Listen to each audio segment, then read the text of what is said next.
Why space gets creepier the further you travel from Earth. Space isn't just big, it's terrifyingly vast. When you look up at the night sky from Earth, it sparkles with stars, planets, and galaxies. It seems almost friendly, almost familiar. But as soon as you leave our planet's protective cocoon of air, gravity, and magnetic shields, the universe reveals its true nature. Empty, extreme, and fundamentally hostile. The deeper you go, the stranger and scarier it becomes. Why space gets creepier the further you travel from Earth. Even the first thing you encounter beyond Earth's atmosphere is emptiness. Space is a vacuum, a region where atoms are so far apart that matter is effectively non-existent. On Earth, every breath you take, every sound you hear, every sensation you feel depends on air molecules crashing into your skin, your ears, and your lungs. In space, those molecules vanish. There is no air to breathe, no medium to carry sound, no friction to slow anything down. If you shouted, the words would vanish instantly, not even making a ripple. This is not silence in the sense of a quiet room. This is absolute, deafening silence, a void where even the concept of sound doesn't exist. Your ears cannot pick up anything because there is nothing to carry the vibrations. The stars may be glittering, but they do not hum. The universe is quieter than anything your mind can imagine. Scientists have measured near-perfect vacuums in interstellar and intergalactic space. In the regions between galaxies, there can be as few as 1 atom per cubic meter. 1 atom. That's 1,000,000 times emptier than the best vacuum we can create on Earth in laboratory conditions. Even within our solar system, far from the sun's influence, space is a sparse place. The gas and dust that drift between planets are so thin that photons of light can travel millions of miles without colliding with anything. For spacecraft, these near vacuums are a blessing. They experience almost no drag, but for humans, this emptiness is fatal without protection. There is no air pressure to keep blood and bodily fluids in place, no oxygen to sustain life. The vacuum would pull at everything inside you, and exposure for even a few seconds without a suit could cause swelling, decompression, and unconsciousness. Earth's atmosphere is not just life-giving, it is a shield against the raw hostility of space. Astronauts describe the strangeness of leaving Earth's atmosphere in ways that often sound surreal. When the shuttle orbits Earth, they see the familiar blue and white of oceans and clouds shrinking into the black void. They hear only the mechanical sounds inside the spacecraft because outside, space offers nothing. Even when tethered to the outside of the station, astronauts rely on their suits not just for oxygen, but to maintain pressure, protect from micrometeoroids, and shield against radiation. Tiny particles traveling at thousands of kilometers per hour can pierce metal if it's not thick enough, and in the vacuum, there's nothing to stop them. NASA has documented near misses where space debris grazed satellites or spacecraft, leaving small but telling scars. Every impact reminds humans that in the void, nothing is gentle, nothing is forgiving, and the laws of physics dominate everything. Vacuum in space is more than emptiness, it is extreme physics. Without air pressure, liquids boil at extremely low temperatures. Water in your body could start vaporizing as the surrounding pressure drops, even if it is frozen cold. Heat transfer becomes entirely radiative rather than conductive or convective, meaning warmth cannot spread from one object to another efficiently. On Earth, you might feel cold air or warm sunlight. In space, warmth comes only from direct radiation, like sunlight, or from your suit's heating system. NASA has conducted numerous experiments testing human limits in low-pressure environments, simulating vacuum exposure to see exactly how long a person could survive unprotected. These experiments are precise and harrowing, revealing that even a few seconds without proper shielding would be catastrophic. It is a cruel, indifferent environment where mistakes or miscalculations are instantly dangerous. Contrast this with Earth. Here, our atmosphere is a chaotic living mixture of gases constantly in motion.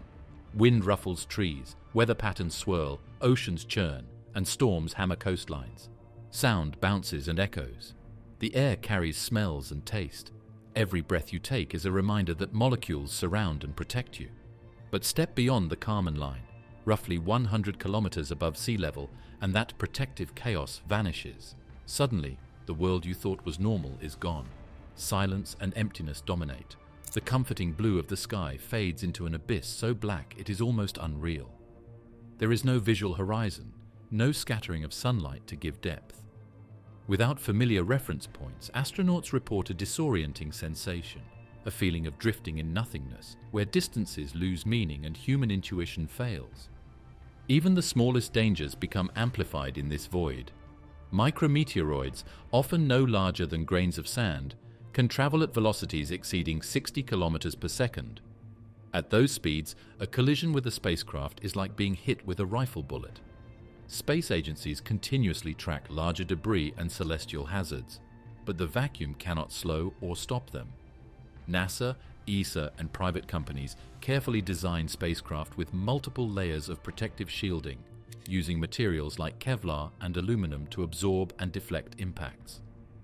Astronaut suits incorporate similar protections, ensuring that even in the vacuum, humans are not instantly vulnerable to every stray particle.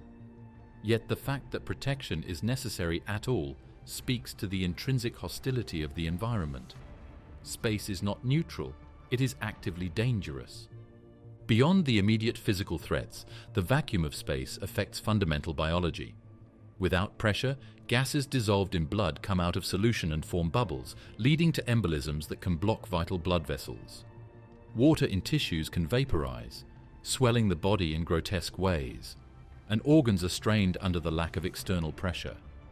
Even with rapid rescue, these effects leave lasting damage. Experiments using animals in low-pressure chambers decades ago helped map these dangers, while more recent research simulates microgravity and vacuum exposure to understand long-term human survival beyond Earth. Astronauts in the ISS face far milder forms of this stress, since they are still protected by the station's internal pressure, but their experiences highlight how delicate life is outside the thin layer of gas that envelops our planet. One of the eeriest aspects of space is the way the void interacts with time and light. In a vacuum, there is nothing to scatter photons or slow them down except the mass of objects themselves. Light travels undisturbed for millions of kilometers, painting distant stars and galaxies in stark, unaltered clarity. But this also means that there is no visual noise, no haze, no diffusion to soften the void. Stars do not twinkle because of atmospheric turbulence. They shine against a blackness so absolute it is almost oppressive. The contrast between Earth's constantly moving, light-diffusing atmosphere and deep space's unyielding darkness is profound. In the void, light behaves exactly according to physics, not perception or memory. There is no comforting blur, no gentle gradient. It is precise, sharp, and alien.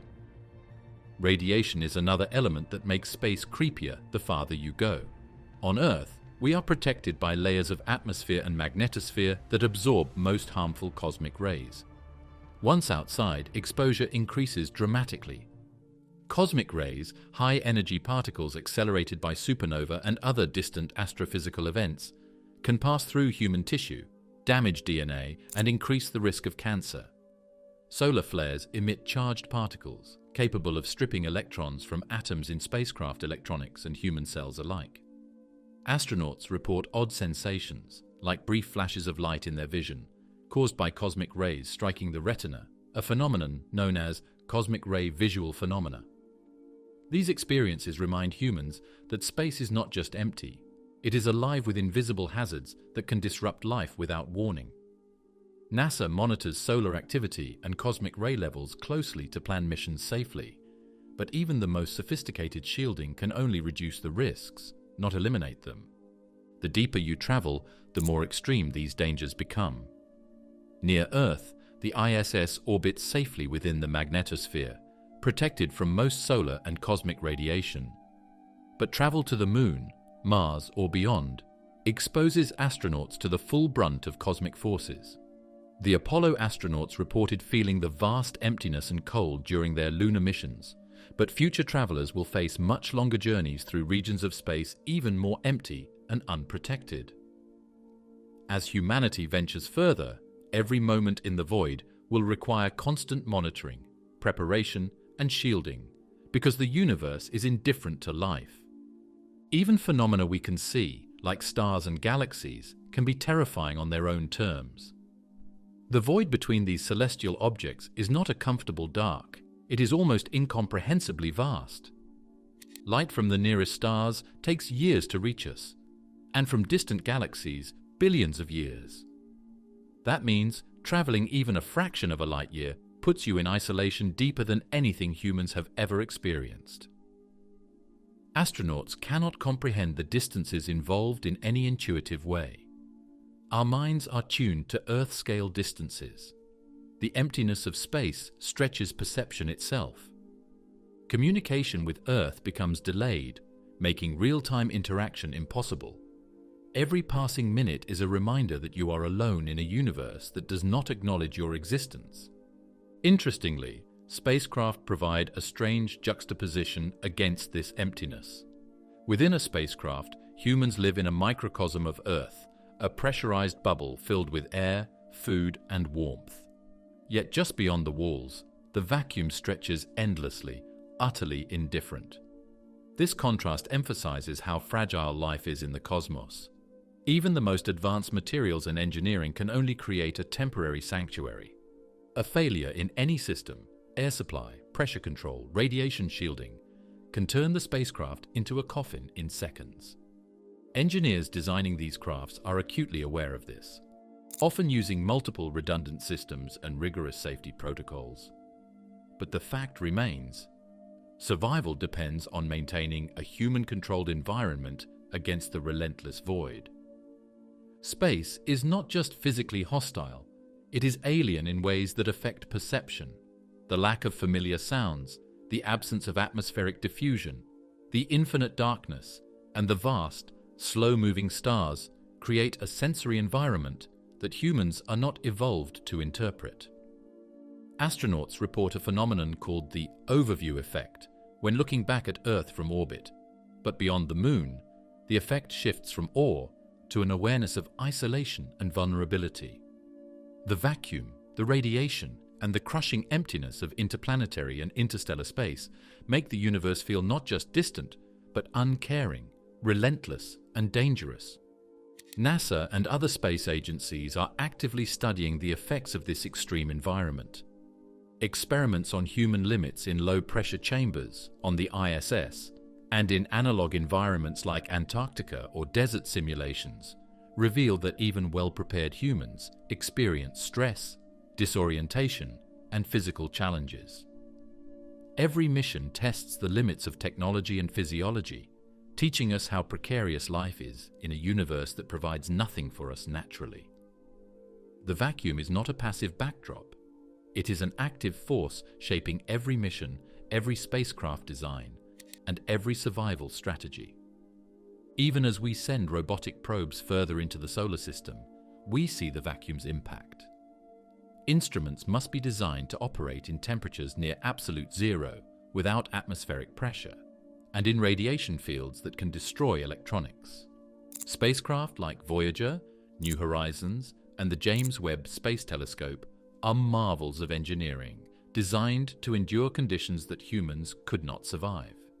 The instruments function as our eyes and ears in a place where nothing else can live, revealing a universe that is astonishingly beautiful, but also utterly indifferent to life.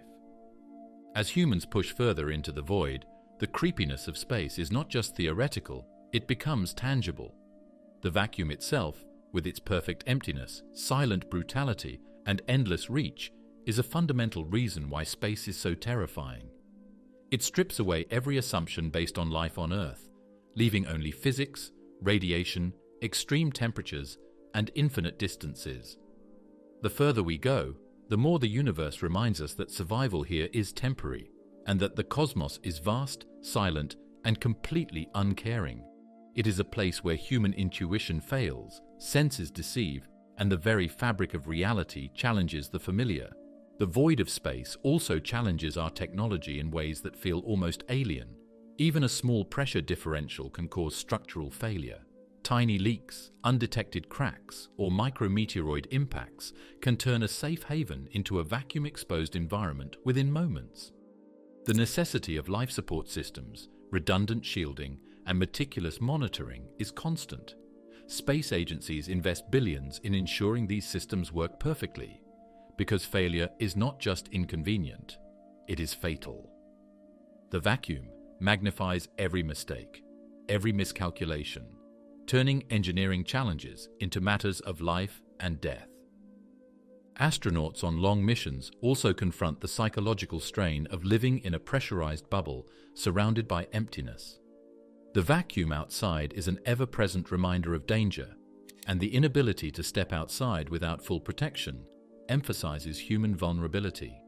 The silence, the absolute stillness, the lack of familiar reference points, and the awareness that Earth is millions or billions of kilometers away combine to create an experience unlike anything on our planet. Even simple maintenance tasks become tense exercises in survival.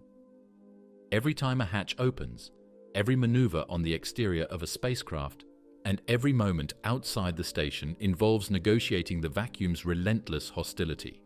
The vacuum is also deceptive. Because there is nothing to carry sound or heat, it can appear calm and static.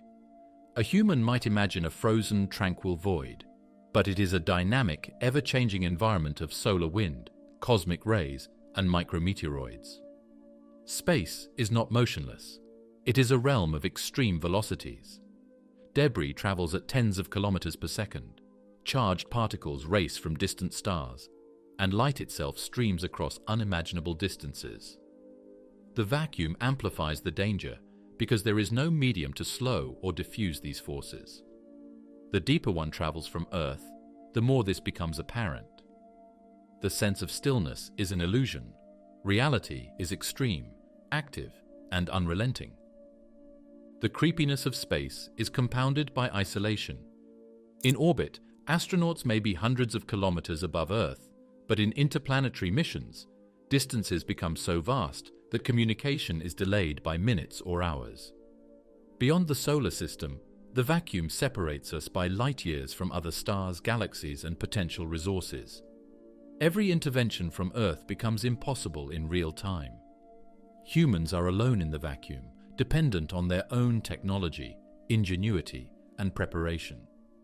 It is an environment where mistakes are magnified, danger is omnipresent, and the physical void itself is an adversary. The vacuum is a cosmic truth. It exists without need for observation or belief. It shapes every aspect of space travel, survival, and exploration. It defines the boundary between life on Earth and the raw universe beyond. It interacts with radiation, temperature, sound, motion, and biology, creating a multifaceted threat that humans must navigate. It is not horror fiction. It is reality, a silent, invisible force that underscores the alienness of space. Every discovery in deep space reinforces the vacuum's hostility. Observations of interstellar gas clouds reveal particles moving in near-perfect emptiness. Measurements of cosmic radiation show relentless bombardment of high-energy particles.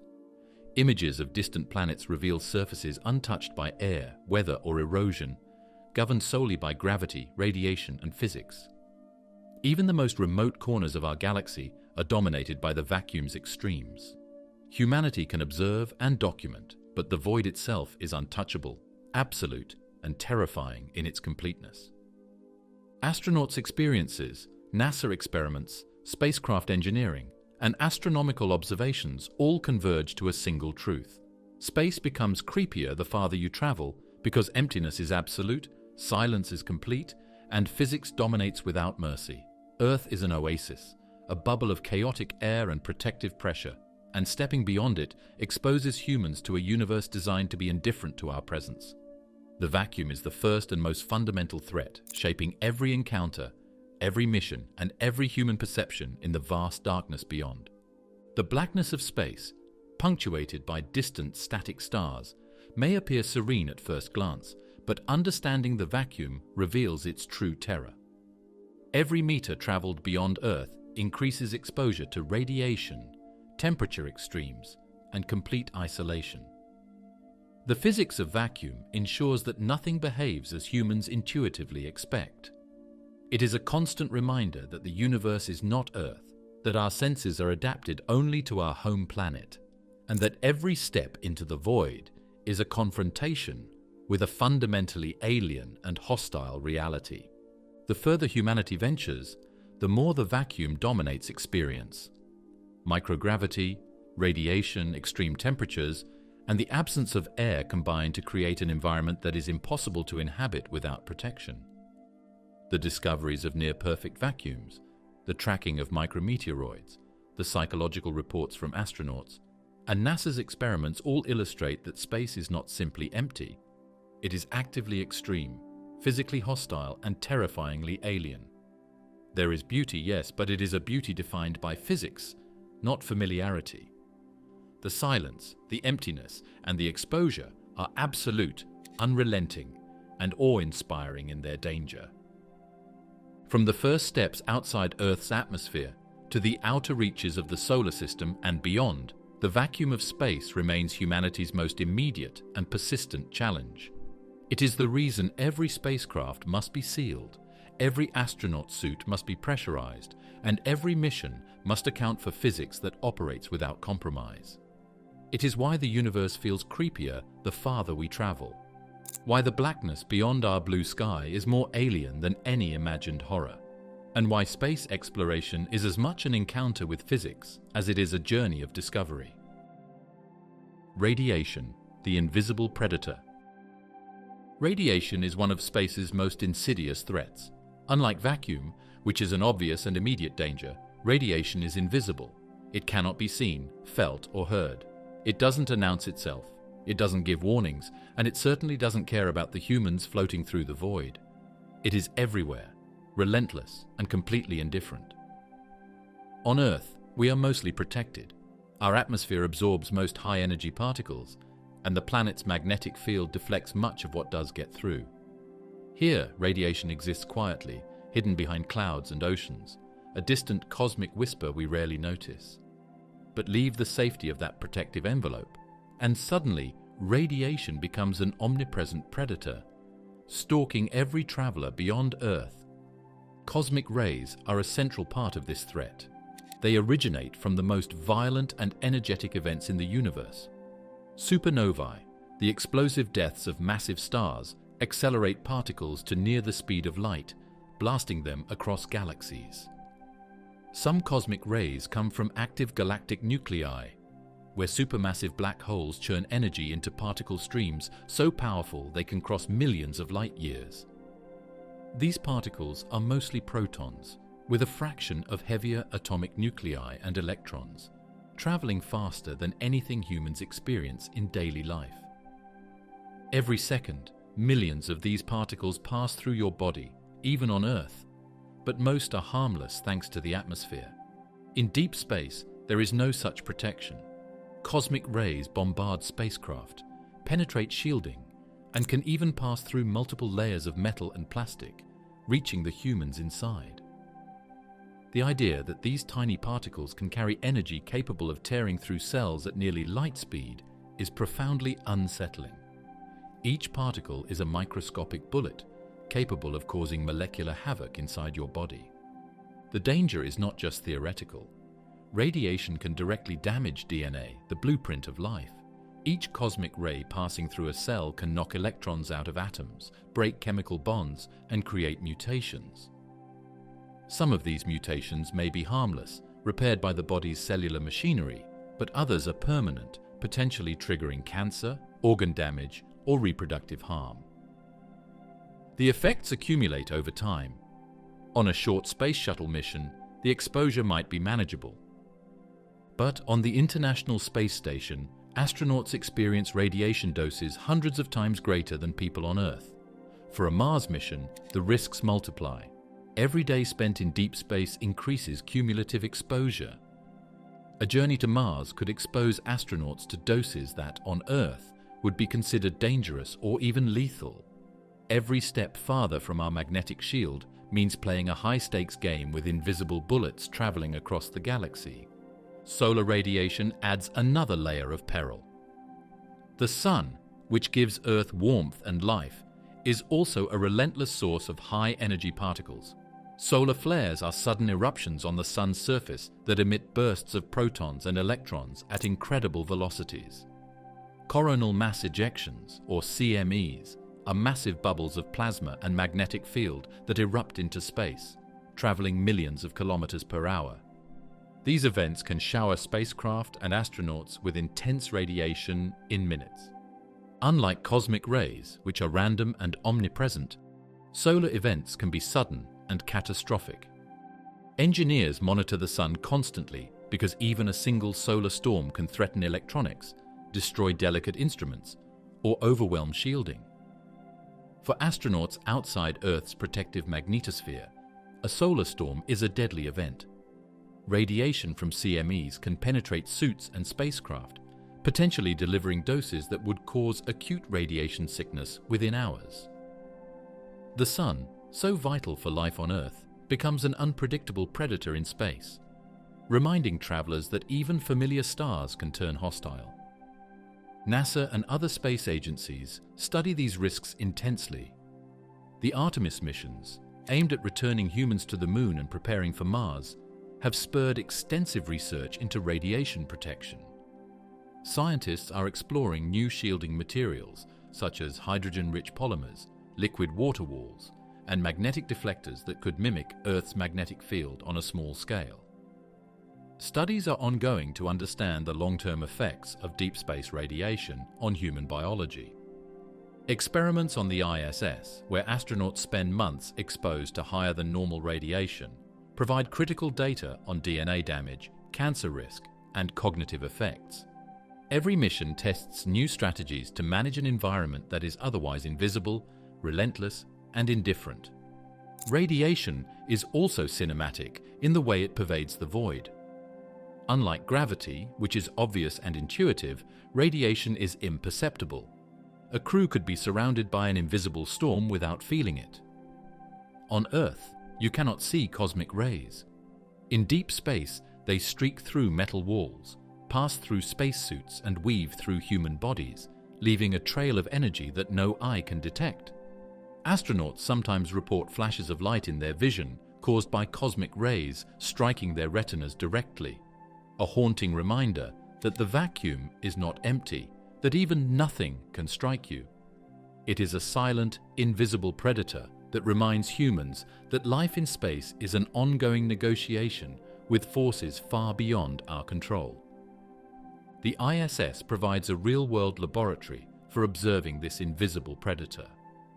Orbiting about 400 kilometers above Earth, astronauts receive radiation doses about 100 times higher than at the surface.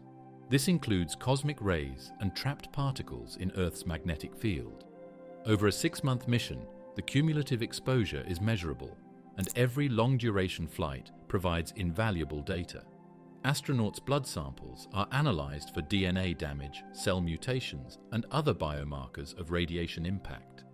Observations show that even in relatively safe low Earth orbit, exposure is non-trivial, and mitigation strategies are essential. The further from Earth, the less effective natural shielding becomes, and the more dangerous the environment grows. Mars presents the ultimate challenge. A journey to the red planet requires months in deep space, outside the protective cocoon of Earth's magnetosphere. Estimates suggest that astronauts traveling to Mars would receive doses equivalent to thousands of chest X-rays over the course of the trip. Cosmic rays, solar flares, and background radiation accumulate relentlessly. There is no natural protection, only what humans carry with them in spacecraft or shelters. This is not a distant theoretical concern. It is a tangible risk, one that will shape mission design, the duration of travel, and the future of human exploration. Scientists are designing radiation-hardened habitats, storm shelters within spacecraft, and monitoring systems that alert crews to heightened solar activity. Even so, the vacuum of space and the radiation within it are fundamentally alien and aggressive forces. The physics behind radiation's danger is elegant and terrifying. High-energy particles carry momentum and energy capable of stripping electrons from atoms in a process called ionization. This ionization damages molecules in living cells, particularly DNA. Repair mechanisms exist, but they are not perfect. Some damage accumulates, leading to long-term health effects. Acute exposure can cause nausea, fatigue, hair loss, and in extreme cases, death. Even shielding is imperfect. Materials can scatter particles, slow them down, or absorb some of the energy, but energetic cosmic rays can pass through centimeters of lead or aluminum as if nothing is there. In some cases, shielding can even produce secondary radiation, as incoming particles collide with atoms in the material, creating additional dangerous fragments. Radiation in space is a complex, relentless adversary, invisible yet active in every direction. Historically, radiation has been a significant barrier to human spaceflight. The Apollo astronauts, traveling just a few days beyond Earth to the Moon, received radiation doses that were carefully calculated but manageable. The risk increased with duration and distance. Modern missions to Mars or deep space asteroids face a level of exposure orders of magnitude higher. Every study of radiation, every new shielding material, every observation from satellites contributes to a growing understanding of how humans can survive this invisible predator. Yet no matter how advanced the technology, the risk is inherent. Space is a place where exposure is constant, cumulative, and unavoidable. Cosmic rays and solar radiation also affect technology. Satellites, space telescopes, and probes are vulnerable to high-energy particles. Electronics can be fried, instruments can malfunction, and even mechanical components can degrade under prolonged exposure. Engineers design redundant systems, radiation-hardened circuits, and protective coatings, but the environment remains unforgiving. Observing distant galaxies, or the far reaches of our solar system, requires accounting for radiation at every step. Radiation shapes every aspect of space exploration, from human missions to robotic probes, reinforcing the idea that the universe is not merely empty, it is actively challenging, constantly testing the limits of survival and technology. Radiation is relentless because it operates on scales humans cannot perceive. Particles can travel billions of light years, cross solar systems, and pierce planetary atmospheres. Solar flares can erupt without warning, reaching spacecraft faster than humans can react. There is no auditory warning, no visual cue for most cosmic rays, and no intuitive way to detect them without instruments. Astronauts live in a world of delayed consequences, where exposure today might not manifest as illness for years, but where every particle counts. It is an environment of invisible consequences, a predator that leaves no footprints, but whose presence is undeniable. Recent news coverage of Artemis missions highlights just how seriously space agencies take this threat. NASA is not sending humans into deep space without carefully calculated mitigation strategies. Radiation shelters, real-time solar monitoring, and advanced materials are all part of the plan. The research has also informed our understanding of how to live on the Moon and eventually Mars, where cosmic rays and solar events dominate the environment.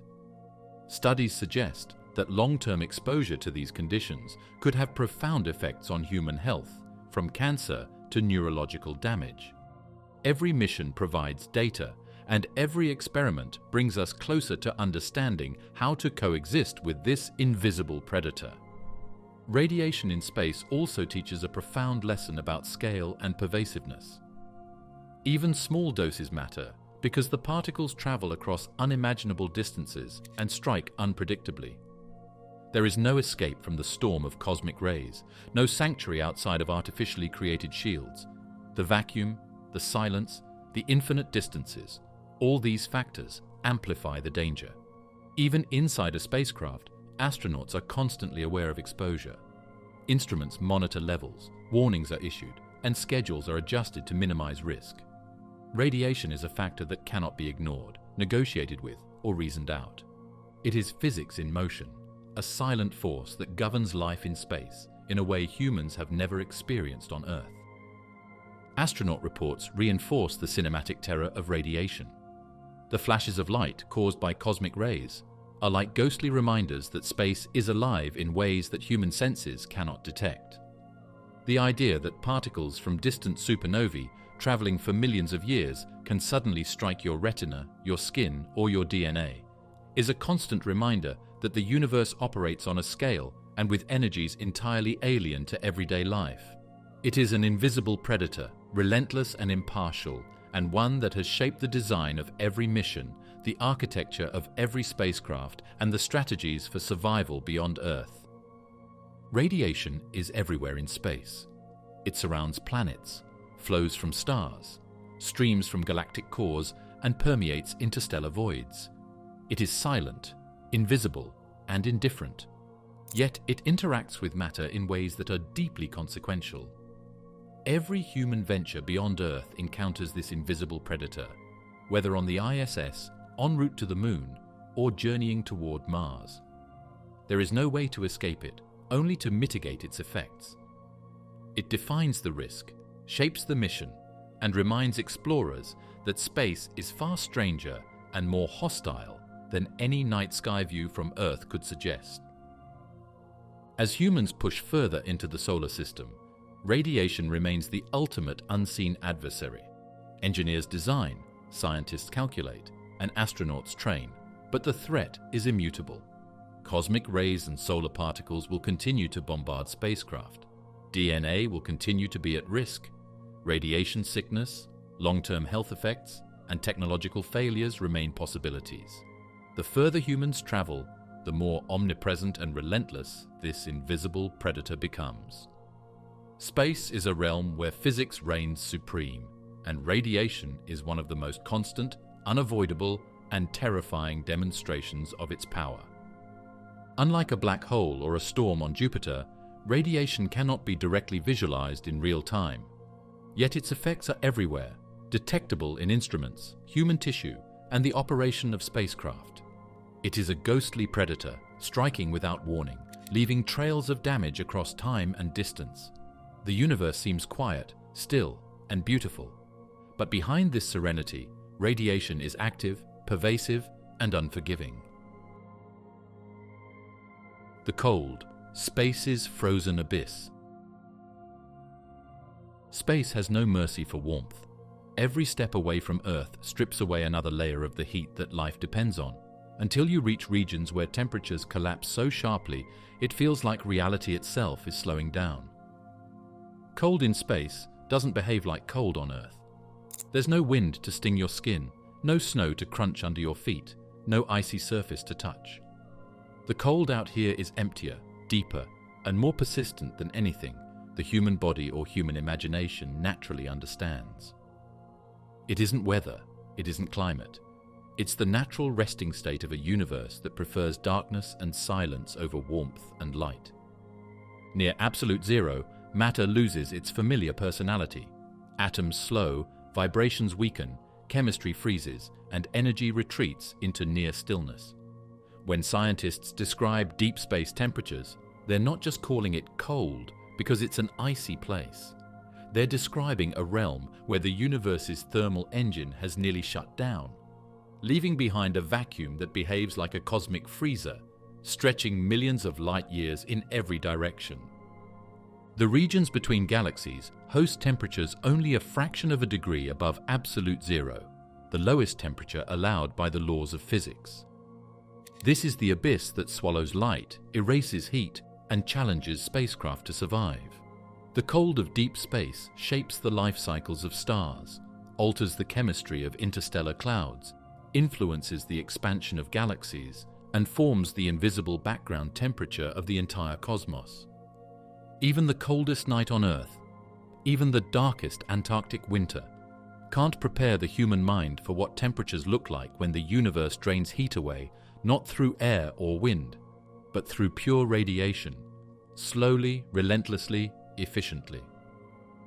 From Pluto's frigid plains to the faint chill lingering between the oldest galaxies, space becomes stranger every time temperature approaches zero. This is the realm where heat cannot survive on its own, where spacecraft carry their own warmth like animals carrying fire, and where the physics of matter becomes so delicate that scientists must rethink what solid, liquid, and gas even mean. On Earth, temperature feels simple. It's weather reports, boiling water, ice cubes in a glass. In space, temperature becomes a fundamental property of existence. It measures how violently atoms move, how energetic particles behave, how radiation interacts with matter. Absolute zero, 0 Kelvin or 273.15 degrees Celsius, is the ultimate low limit. Scientists can approach it in laboratories. Nature, however, comes astonishingly close across uncountable regions of space. In the cosmic voids between galaxy clusters, the temperature sits at roughly 2.7 Kelvin, barely above absolute zero. This temperature comes from the cosmic microwave background, the oldest light in the universe still cooling as the universe expands. But in certain pockets of space far from everything, temperatures drop even closer to the theoretical minimum. Here, atoms barely vibrate, and particles drift so slowly that chemical reactions nearly cease. These regions are colder than liquid helium, colder than anything in the solar system, and colder than anything found naturally on Earth. Scientists study them because these low temperatures reveal how matter behaves when deprived of heat, how dust grains form, how molecules freeze, and how the earliest structures in the universe once emerged from clouds, only a whisper above absolute zero. Between the stars lies a vast, ghostly sea of gas and dust, known as the interstellar medium. It looks empty, but it shapes galaxies and fuels new stars. Its temperature is nothing like the interior of a star or the atmosphere of a planet. It's a wide spectrum, stretching from surprisingly warm regions heated by starlight to extremely cold pockets where temperatures fall to only 10 or 20 Kelvin. Within the interstellar medium are molecular clouds, dense, dark regions where sunlight cannot reach. These clouds are so cold that hydrogen molecules, helium atoms, and microscopic dust grains drift in near stillness. The cold suppresses chemical chaos, allowing atoms to meet with unusual delicacy and combine into more complex molecules. This is how the building blocks of stars and planets emerge. Inside these clouds, temperatures plunge low enough that infrared telescopes can see molecules forming ice coatings on dust grains. These ices trap atoms and simple molecules, letting chemistry unfold slowly over thousands or millions of years. What makes the cold of the interstellar medium so different from anything on Earth is the absence of pressure. On Earth, cold air still presses down at nearly 101 kilopascals. In deep space, the pressure is barely above zero. Molecules drift too far apart to collide frequently, so the temperature doesn't feel like cold air. Instead, it exists as a near motionless state, the quiet rhythm of particles moving so slowly that they become almost timeless. Beyond the molecular clouds, beyond star-forming regions, there are even colder environments. Between galaxies lies the intergalactic medium, a realm with almost no matter at all. Here, the density is so low that a handful of atoms might occupy an entire cubic meter. Nothing is there to produce heat. Nothing is there to absorb heat. The only temperature that remains is the faint glow of the cosmic microwave background. The expansion of the universe stretches this light into lower frequencies and cooler temperatures, which means intergalactic space is slowly, steadily cooling. Billions of years ago, the universe's background temperature was warmer. In the far future, it will be colder. This gradual cooling is a natural result of cosmic expansion. The coldest naturally occurring place ever observed, excluding artificial cold created in laboratories, is not in any galaxy at all. It lies in the empty regions between them. The Planck satellite revealed pockets of space at temperatures around 0.001 Kelvin, just thousandths of a degree above absolute zero. These regions are so quiet, so empty, and so free from radiation that particles lose the energy needed to move. Scientists call these cosmic voids the cold deserts of the universe. Closer to home lies a world that embodies the chilling extremes of the outer solar system. Pluto, though classified as a dwarf planet, carries an atmosphere and geological activity that respond dramatically to its temperature. Surface temperatures drop to about 33 to 55 Kelvin. cold enough to freeze nitrogen into rock-like slabs. Pluto's heart-shaped Tombor Regio contains nitrogen glaciers that flow slowly across the landscape. These glaciers are not water ice like those on Earth, but slabs of frozen nitrogen and methane capable of creeping across the terrain at extremely low temperatures. The atmosphere, when present, forms a thin haze of nitrogen and hydrocarbons. But this atmosphere freezes and collapses onto the surface when Pluto moves farther from the Sun, creating cycles unlike anything seen elsewhere. The cold of Pluto reveals how volatile elements like nitrogen and methane become solids under low temperatures, sculpting mountains, plains, and valleys. Spacecraft like New Horizons captured images showing frozen terrain so brittle and strange that scientists needed new models to explain how geological features could exist in such extreme cold. In the deepest stretches of cosmic voids, temperatures approach one of the universe's ultimate limits. These voids are vast expanses so empty that light from galaxies passes through them unchanged. The temperature here is nearly identical to the cooling cosmic microwave background. This background radiation, once a white-hot glow in the early universe, now exists as a faint microwave signal spread thin across space. It represents leftover heat from the Big Bang, stretched and cooled over billions of years. At around 2.725 Kelvin, the cosmic microwave background provides the baseline temperature of the universe. But in certain extreme voids where matter is nearly non-existent, the temperature can dip slightly below that.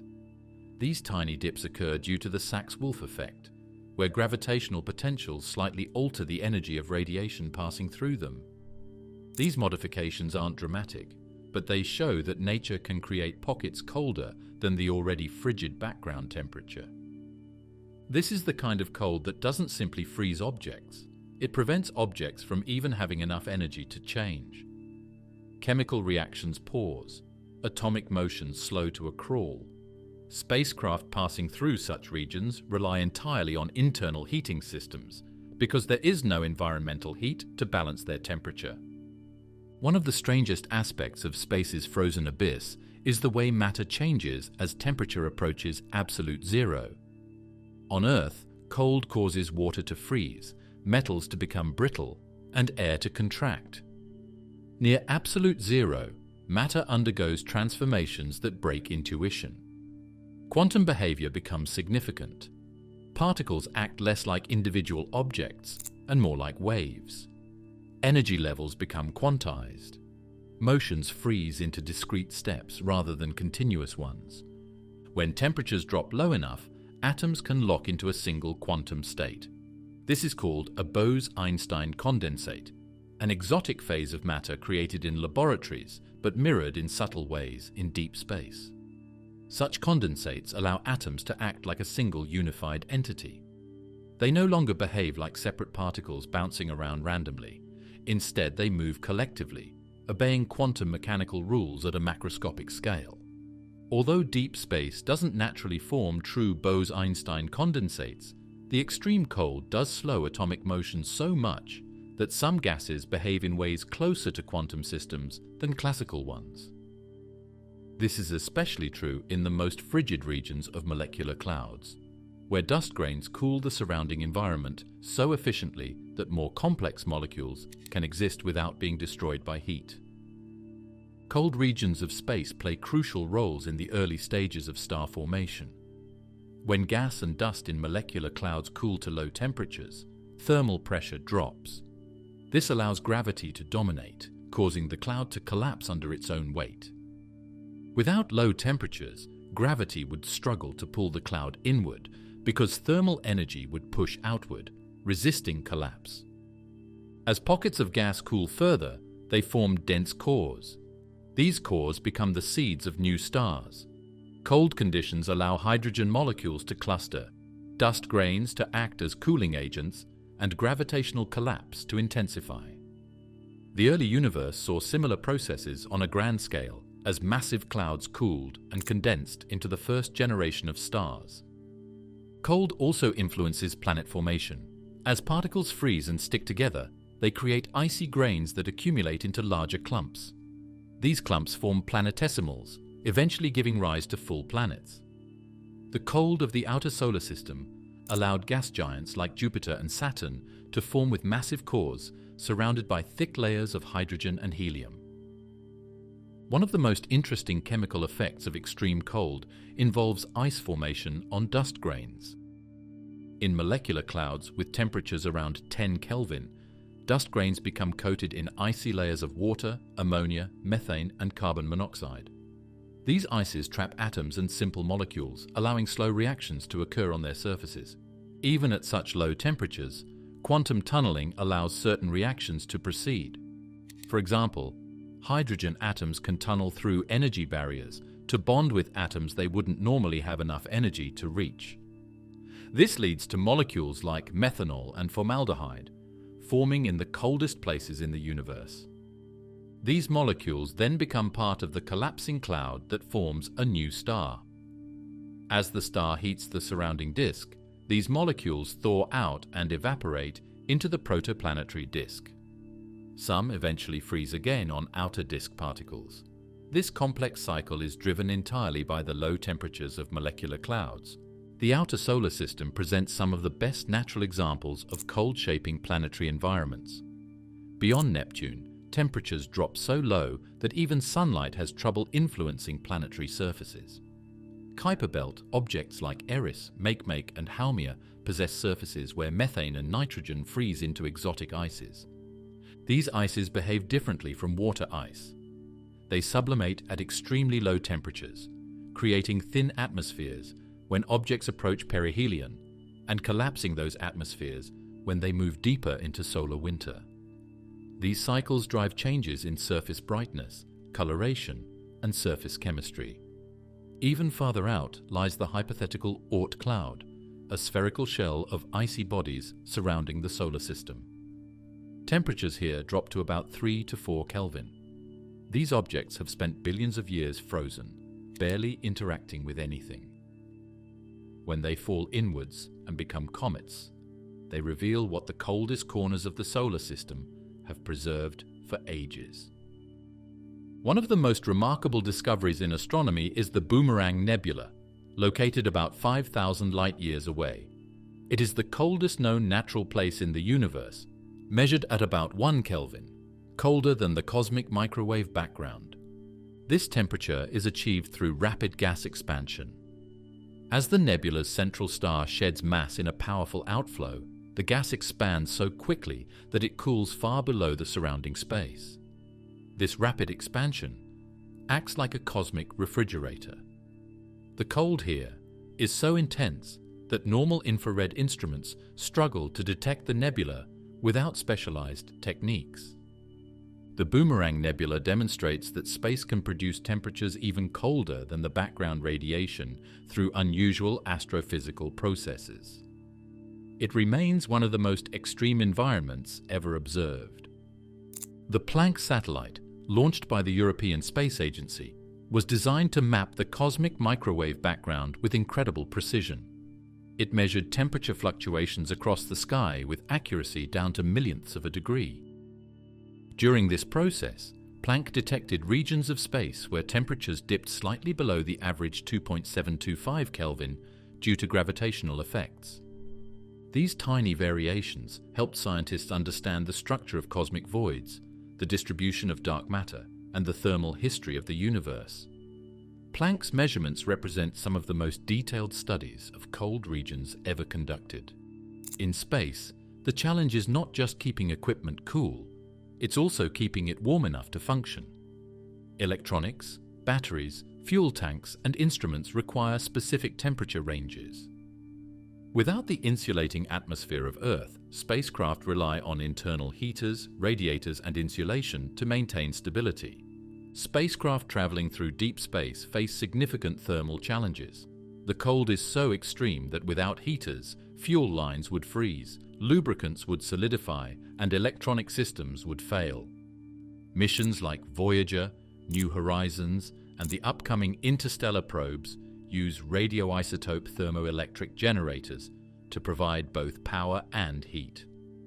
Astronauts in low Earth orbit don't directly experience the cold of deep space because their suits and spacecraft regulate temperature. But the vacuum outside the spacecraft still presents a thermal environment unlike anything on Earth. Without atmosphere, heat can only escape through radiation.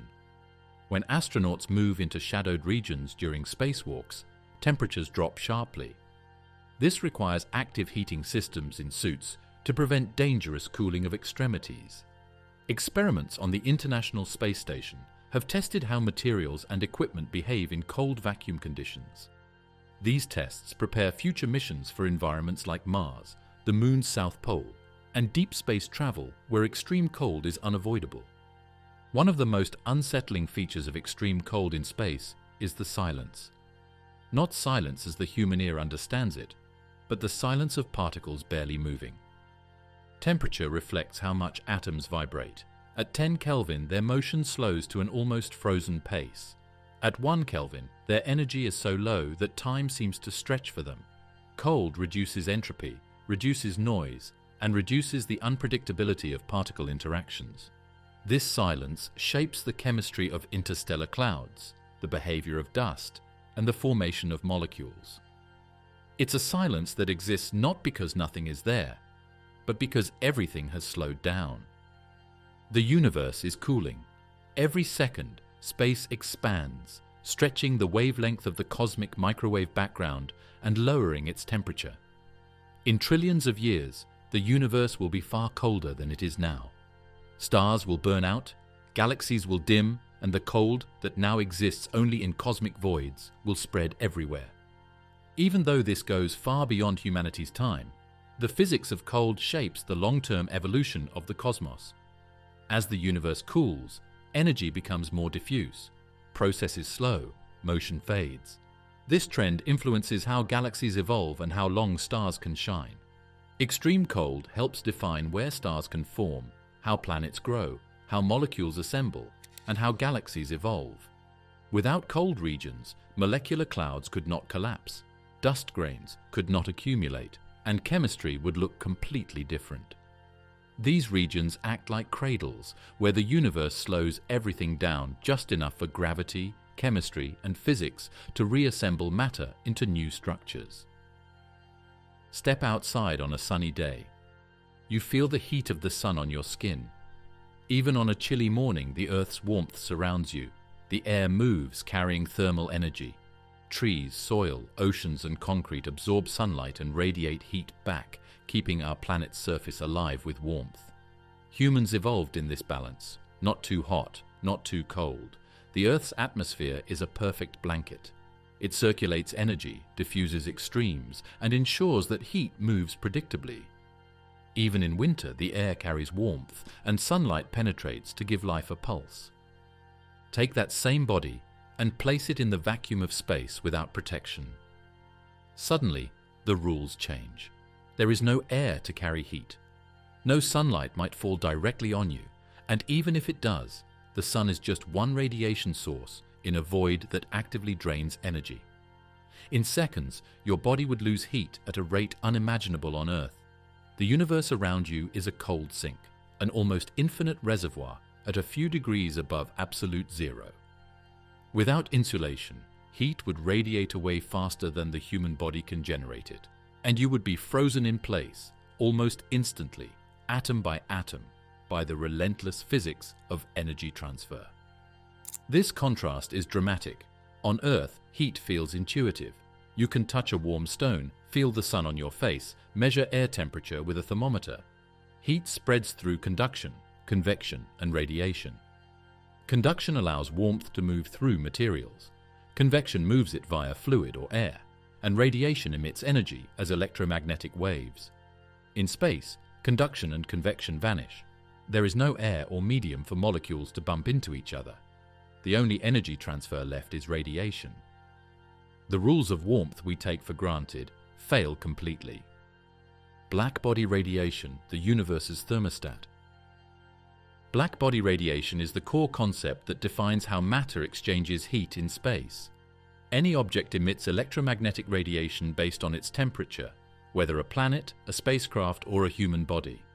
a perfect black body absorbs all incoming radiation and re-emits it according to its temperature. The spectrum of that radiation depends entirely on the temperature of the object. Hotter bodies emit higher energy photons. Colder bodies emit lower energy photons. On Earth, black body radiation is balanced by the atmosphere.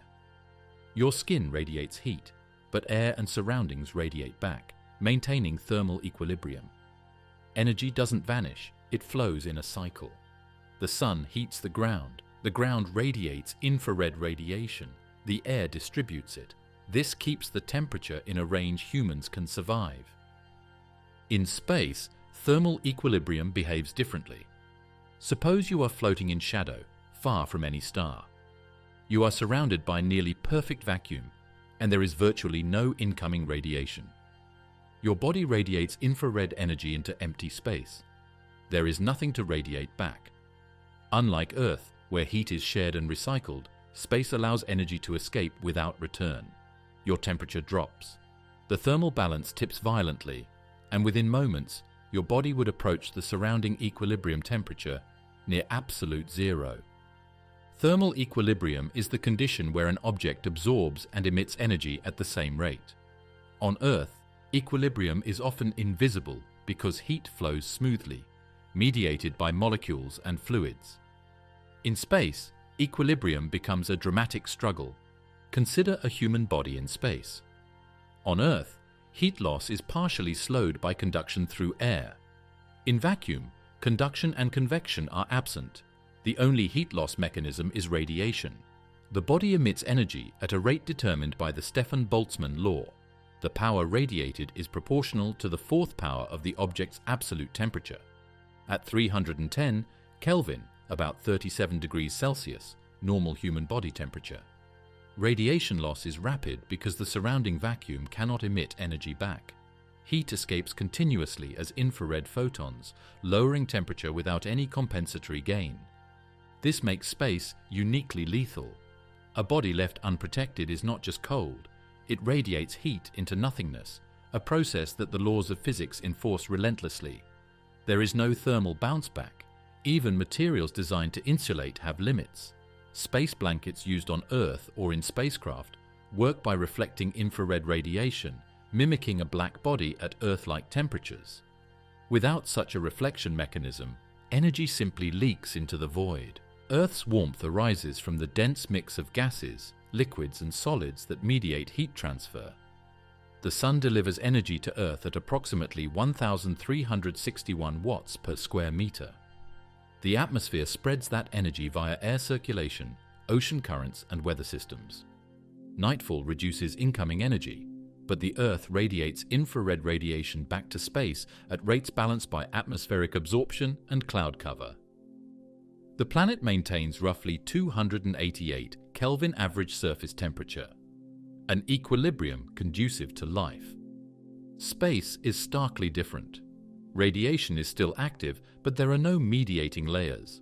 The cosmic microwave background sits at 2.725 Kelvin, essentially acting as the coldest ambient temperature an object can experience without internal energy sources.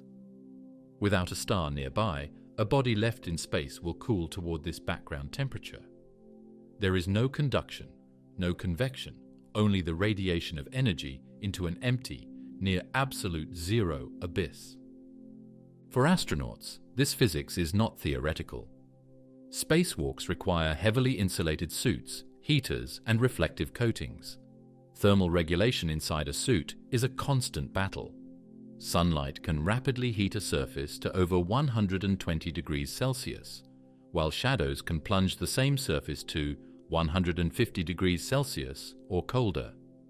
The difference is not gradual, it's abrupt, because the vacuum doesn't smooth temperature transitions. Calculating heat loss in space reveals the brutal efficiency of radiation. A human body radiates infrared energy roughly proportional to the fourth power of its temperature, and in vacuum, the net loss is unopposed. Unlike on Earth, where surrounding air slows cooling by absorbing and returning energy, space allows energy to depart unimpeded. Without protective gear, a body could lose tens of watts of energy per square meter instantly. Skin and extremities freeze first, ice crystals forming internally as molecular motion slows. Organs fail because enzymatic and cellular activity depends on thermal motion, which collapses in near zero Kelvin surroundings. Even highly conductive metals and fluids inside the body exacerbate the cooling. Heat diffuses quickly from warmer internal regions to the extremities, which radiate away energy faster than the core can compensate. In seconds, the body equilibrates toward the temperature of space.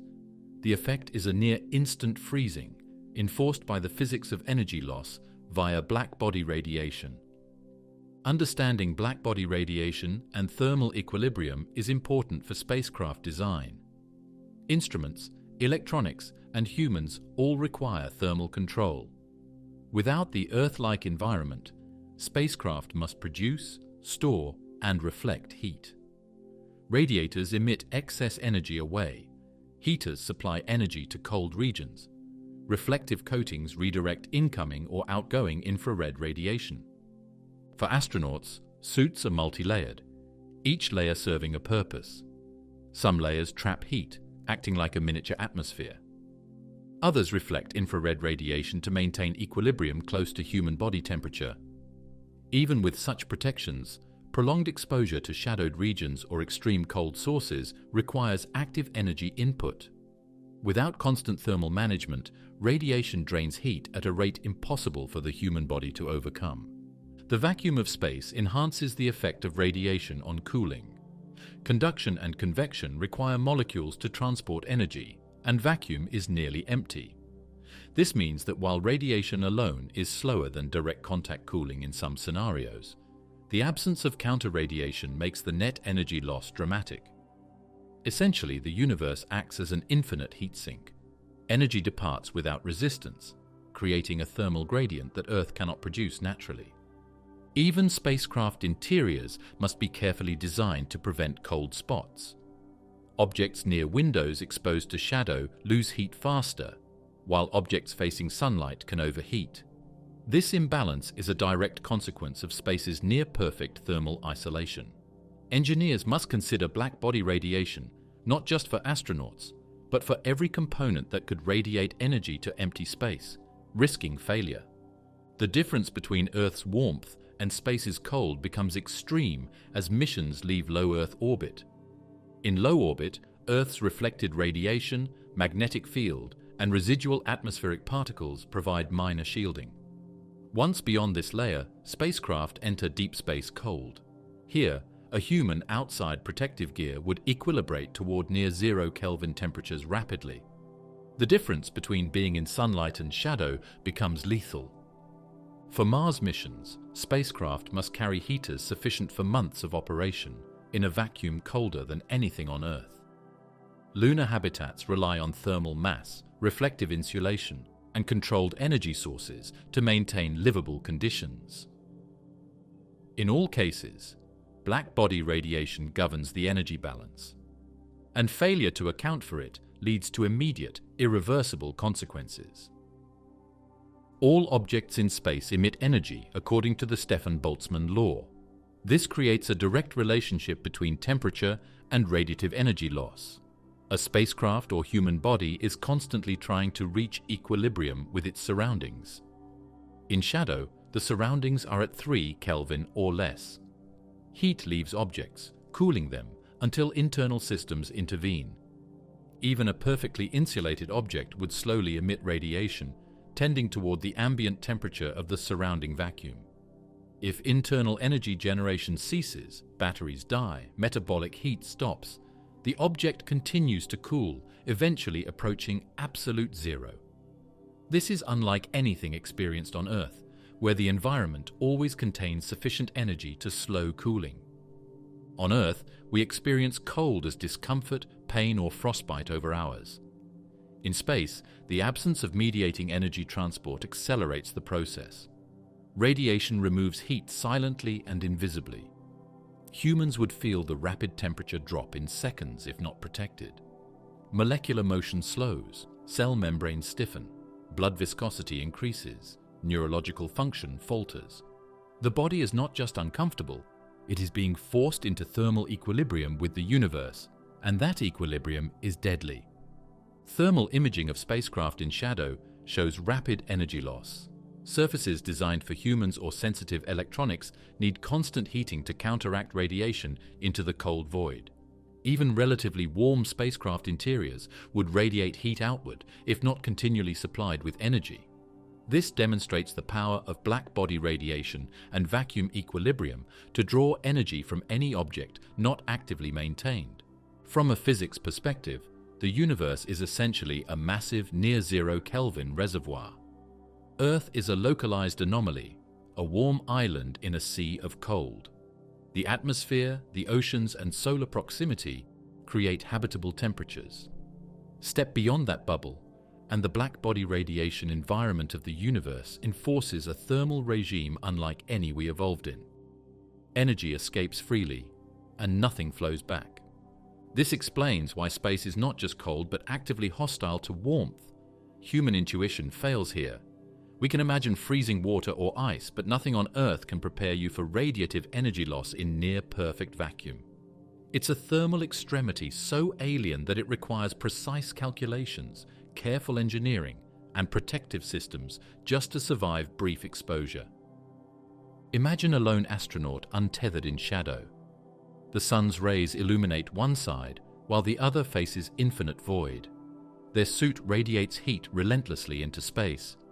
Every photon emitted is a small step toward equilibrium with the surrounding near-zero Kelvin abyss. The sun warms one side, shadow freezes the other, and the vacuum ensures there is no medium to soften the contrast. Movement cannot compensate. The body is trapped in an energy tug-of-war it cannot win. The contrast with Earth is stark. On Earth, warmth is everywhere, shared, recycled, and predictable. In space, warmth is a personal fight, radiated away into nothingness. Black body radiation governs every interaction. Thermal equilibrium is a slow but unstoppable process toward the cold of the universe. There is no atmospheric rescue, no thermal rebound, no softening of the extremes. The universe enforces its laws with impartial rigor. Microgravity, disorienting the body and mind. Imagine leaving Earth, the world shrinking below your feet, and suddenly your body no longer has a sense of up or down. You're not standing. You're not even floating in the way water carries you along. You are weightless. Your arms drift aimlessly. Your hair floats like a halo. And even swallowing becomes a careful, deliberate action. This is microgravity, the strange, almost alien environment astronauts experience when they leave the firm pull of our planet. It is a state that seems peaceful and serene at first glance. The sight of endless black space and a tiny glowing globe below might even make you feel invincible. Yet beneath that calm, microgravity is quietly reshaping everything inside you, twisting your body, your mind, and the way you perceive the world around you. The first thing astronauts notice is the sheer disorientation. On Earth, every movement is guided by gravity. You know how to reach, bend, lift, walk, even balance, because gravity constantly informs your body. Your inner ear, specifically the vestibular system, senses which way is down and helps coordinate your muscles. In microgravity, that system is suddenly confused. There is no up, no down, no sense of weight to orient you. The sensation of floating can feel freeing, like swimming in air, yet it also triggers nausea and dizziness. Astronauts often report a few days of intense motion sickness known as space adaptation syndrome. Your stomach, eyes, and inner ear are sending conflicting signals, leaving your brain struggling to reconcile movement with orientation. Once the initial adjustment fades, another set of problems emerges. Subtle, creeping, but relentless. Bones begin to lose density. Without gravity constantly pressing on them, the skeletal system begins to weaken. Astronauts can lose up to 1 or 2% of their bone mass per month in space. The loss is most pronounced in weight-bearing bones, such as the spine, hips, and legs. It's not just a minor inconvenience. Decreased bone density raises the risk of fractures, both during missions and upon returning to Earth. Every step taken in the gravity of home becomes dangerous if bones have become fragile in the weightless void. Muscles too start to atrophy. On Earth, even standing in place exerts constant stress on your muscles.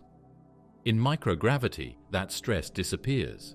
Without the constant pull of gravity, muscles weaken. Astronauts must exercise for hours each day to compensate, using resistance machines and specially designed treadmills that strap them down. Still, studies show that even with rigorous exercise routines, muscle mass declines. The core muscles responsible for posture and balance, along with the legs and back, show the most dramatic loss. Astronauts describe the sensation of leaving the station and feeling unusually heavy and clumsy upon return to Earth's gravity, a body that has grown soft and unaccustomed to weight. Microgravity doesn't just attack the body physically, it also alters perception. The eerie sensation of floating endlessly can warp spatial awareness. There is no floor, no ceiling, no horizon. Everyday movements that once required effort, like turning your head, reaching for an object, or simply floating from one module to another, become a complex negotiation of momentum and balance. Push too hard, and your body spins uncontrollably, bumping into walls, instruments, or fellow crew members. Turn too slowly, and you drift endlessly without control. Tasks that seem simple on Earth suddenly demand careful calculation and coordination.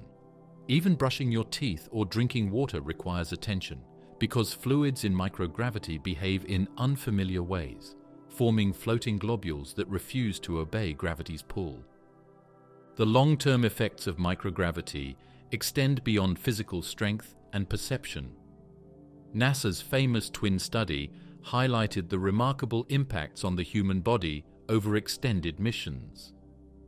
Scott Kelly spent nearly a year aboard the International Space Station, while his identical twin Mark remained on Earth.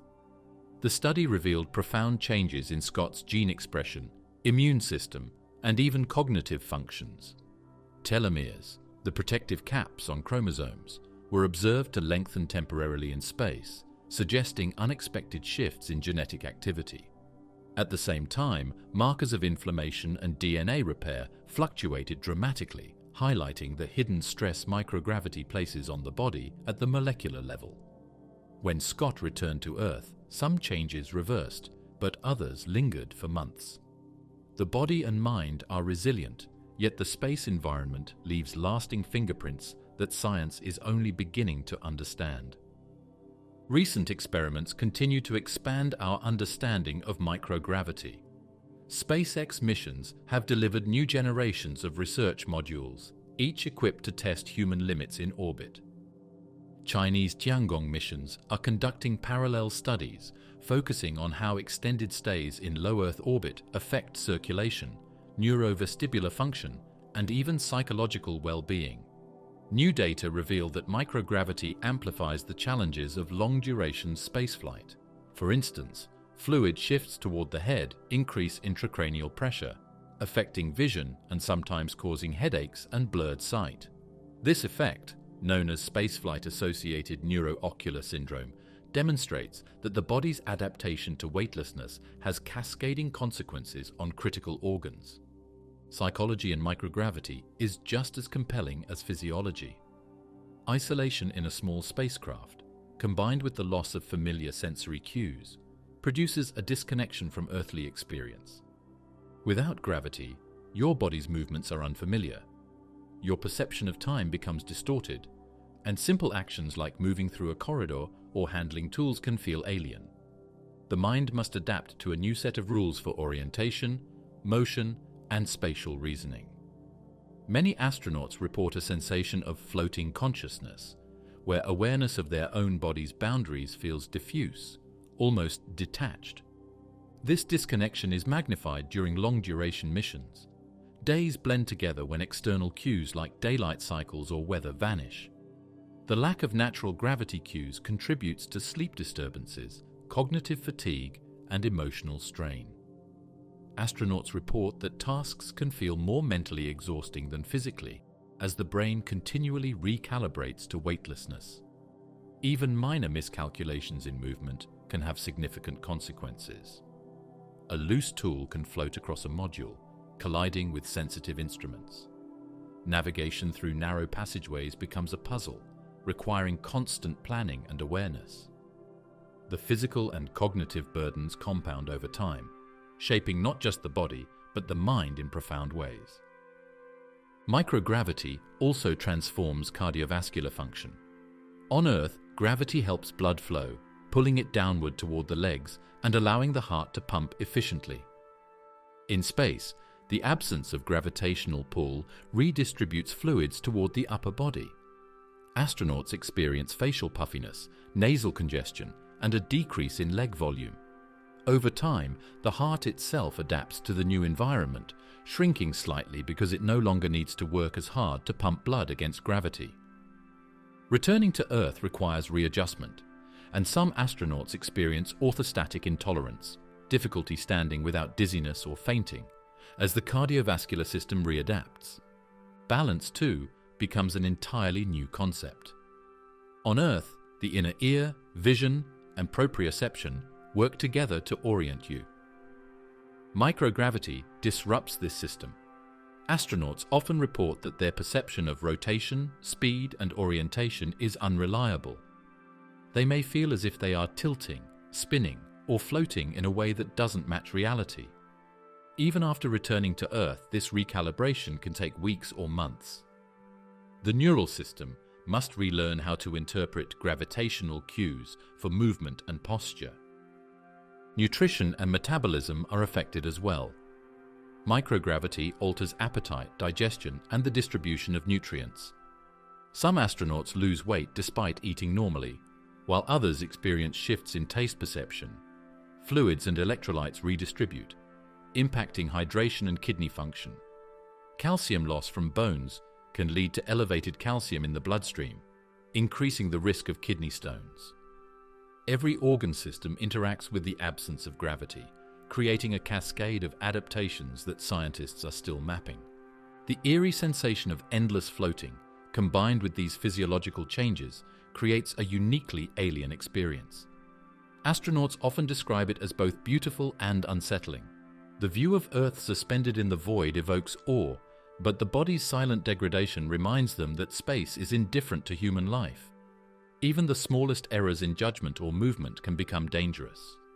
Space is not just physically challenging, it is cognitively and emotionally demanding, constantly reminding humans that they are visitors in an environment that evolved without them. Experiments continue to explore mitigation strategies. Resistance bands, specialized treadmills, and stationary bicycles help combat muscle atrophy. Nutritional supplements and carefully timed exercise routines aim to slow bone loss. Virtual reality simulations train astronauts to navigate microgravity before leaving Earth. Research into artificial gravity through rotating habitats or centrifuge-based devices explores whether humans could maintain Earth-like conditions on long missions. Yet, despite these innovations, microgravity remains a force that fundamentally disorients and transforms the human body. Recent news coverage highlights ongoing studies on both NASA and international platforms. SpaceX's Crew Dragon missions carry astronauts for extended periods, allowing real-time monitoring of physiological changes. Chinese Tiangong research focuses on how spaceflight affects organ systems, vision, and neurocognitive function. Each mission contributes new data, refining our understanding of microgravity's effects and improving safety for future travelers to the Moon, Mars, and beyond. The psychological dimension cannot be understated. Microgravity isolates you from familiar sensory feedback. Ordinary cues like the weight of your body, the pressure of your feet on the ground, or the simple act of dropping an object all vanish. This leads to subtle but profound disorientation. Cognitive load increases because every action, from opening a hatch to handling tools, requires conscious adjustment. Sleep cycles are disrupted, perception of time is warped, and even social interactions can feel strained when body language is altered by weightlessness. The eerie sensation of floating endlessly produces both wonder and unease. In one moment, it feels as if you are flying freely, unbound by gravity's constraints. In another, the mind struggles to anchor itself, to maintain a coherent sense of the body in space. Prolonged exposure amplifies this sensation, creating a liminal experience where earthly norms no longer apply. Astronauts describe moments of existential reflection, not philosophical in nature, but rooted in the body's disorientation and sensory confusion. The combination of physical, cognitive, and emotional effects makes microgravity one of the most profound challenges humans have ever faced. Bone loss, muscle atrophy, fluid shifts, altered perception, and cognitive strain all interact, reinforcing each other. The longer the exposure, the more significant the changes, and the more carefully they must be managed. NASA's twin study and ongoing international experiments reveal that while humans are remarkably adaptable, microgravity exerts pressures that are unmatched anywhere on Earth. Even small movements become exercises in physics. When you push off a wall in orbit, your body accelerates continuously until stopped by another object.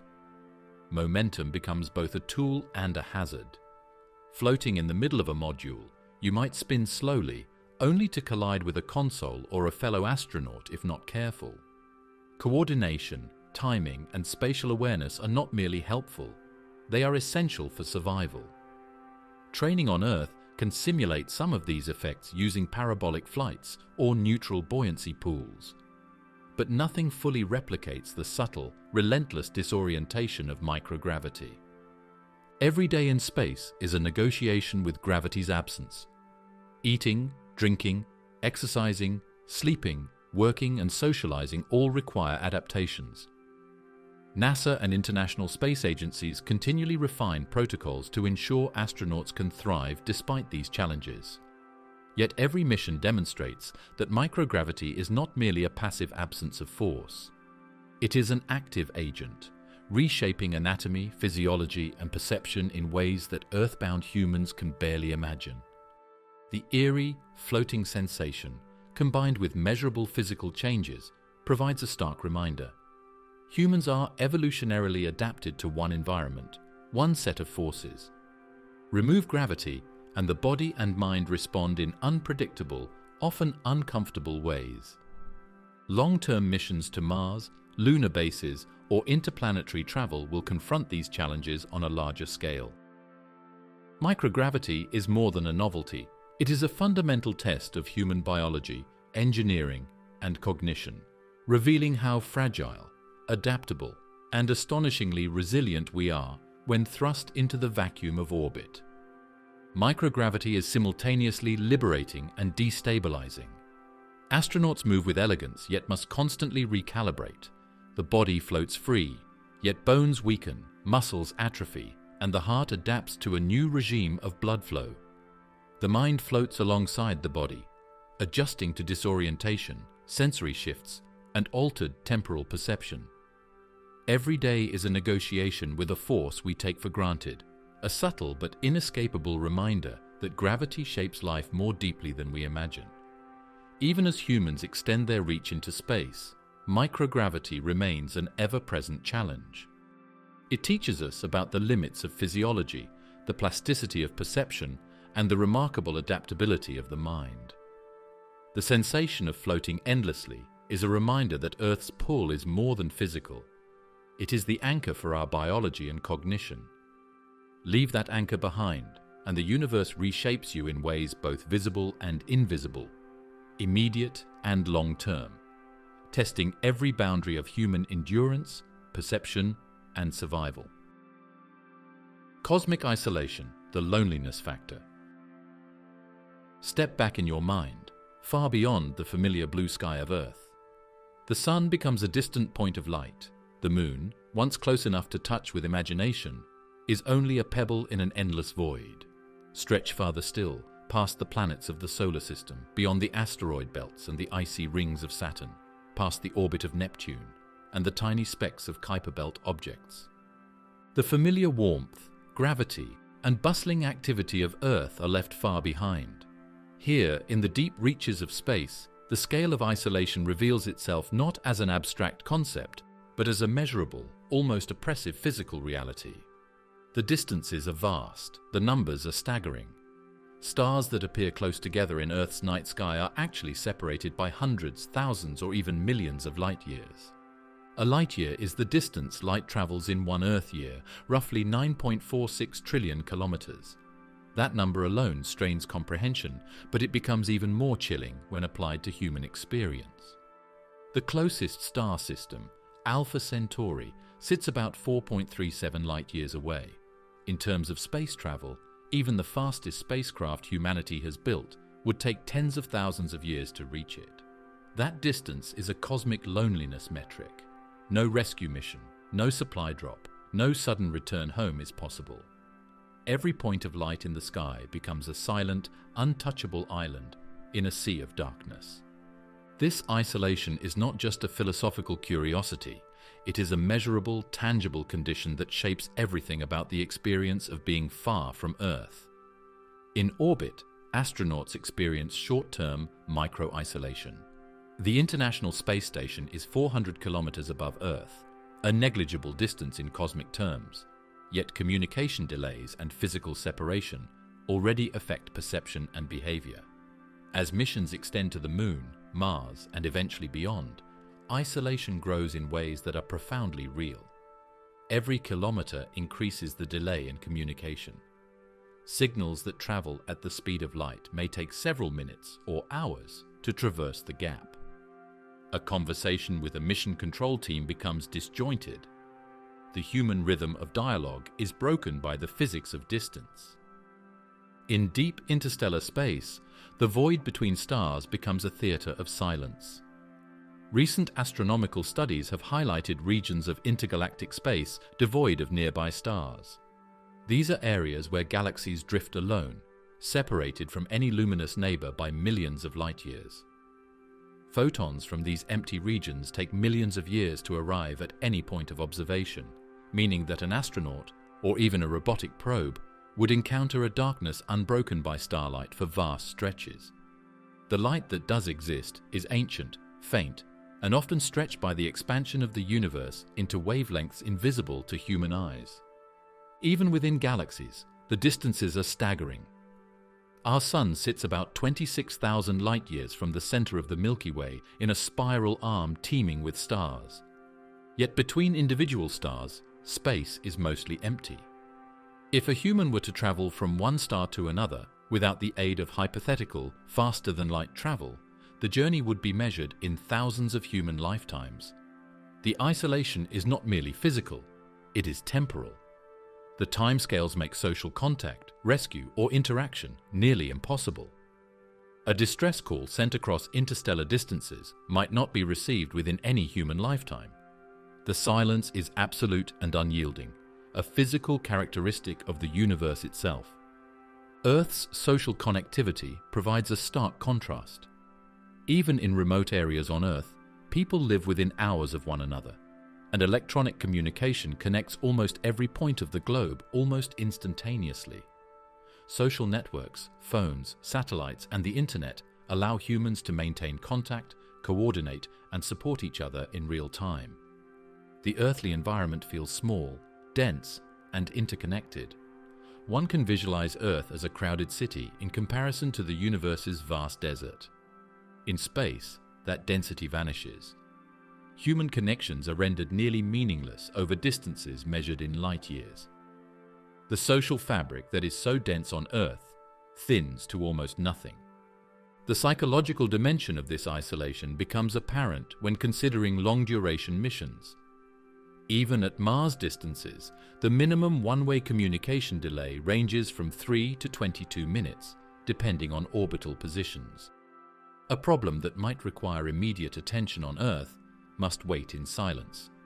Every decision, every instruction is delayed by the immutable speed of light. In the vast emptiness of interstellar space, these delays grow to months, decades, or even millennia. The sheer scale of the void imposes a framework in which immediate human interaction is impossible. From a physical standpoint, isolation is also connected to the density of matter. Between galaxies, the intergalactic medium contains only a few atoms per cubic meter. Stars are separated by light years, and galaxies themselves drift in clusters that can be millions of light-years apart. Even photons travel alone across these distances, uninterrupted by other matter. Space is almost a perfect vacuum, a medium that not only separates objects, but guarantees that they remain isolated. Light, the fastest traveler in the universe, becomes a slow messenger in these immense distances. Observations of cosmic voids provide further evidence of this extreme isolation. Large-scale surveys have mapped vast regions of the universe where galaxies are absent, sometimes spanning hundreds of millions of light-years. These regions are known as cosmic voids. Within them, the chances of encountering a nearby star, planet, or even dust clouds are negligible. For any hypothetical traveler entering such a void, the surroundings would be dominated by silence, darkness, and a profound absence of interactive phenomena. Even electromagnetic signals, the fastest communication method available, are sparse and delayed by distances so vast that human perception of time loses meaning. Astronomical research has revealed that these voids are not static. Galaxies on the edges slowly drift apart due to the universe's expansion, making the voids increasingly empty over billions of years. This means that the loneliness factor is not just a local phenomenon, but a feature of the universe's evolution. Over cosmic time, distances increase, interactions decrease, and regions of extreme isolation become more pronounced. For any entity traveling in these regions, the environment is both physically empty and dynamically distant from any source of life or energy. The human perspective on such isolation can be understood through communication time lag. On Earth, conversations and assistance happen in real time. In low Earth orbit, delays are imperceptible. On Mars, the lag is noticeable, requiring patience and planning. The farther one travels, the more human-centric timescales become irrelevant. Decisions must be made with the knowledge that feedback might arrive long after the consequences have played out.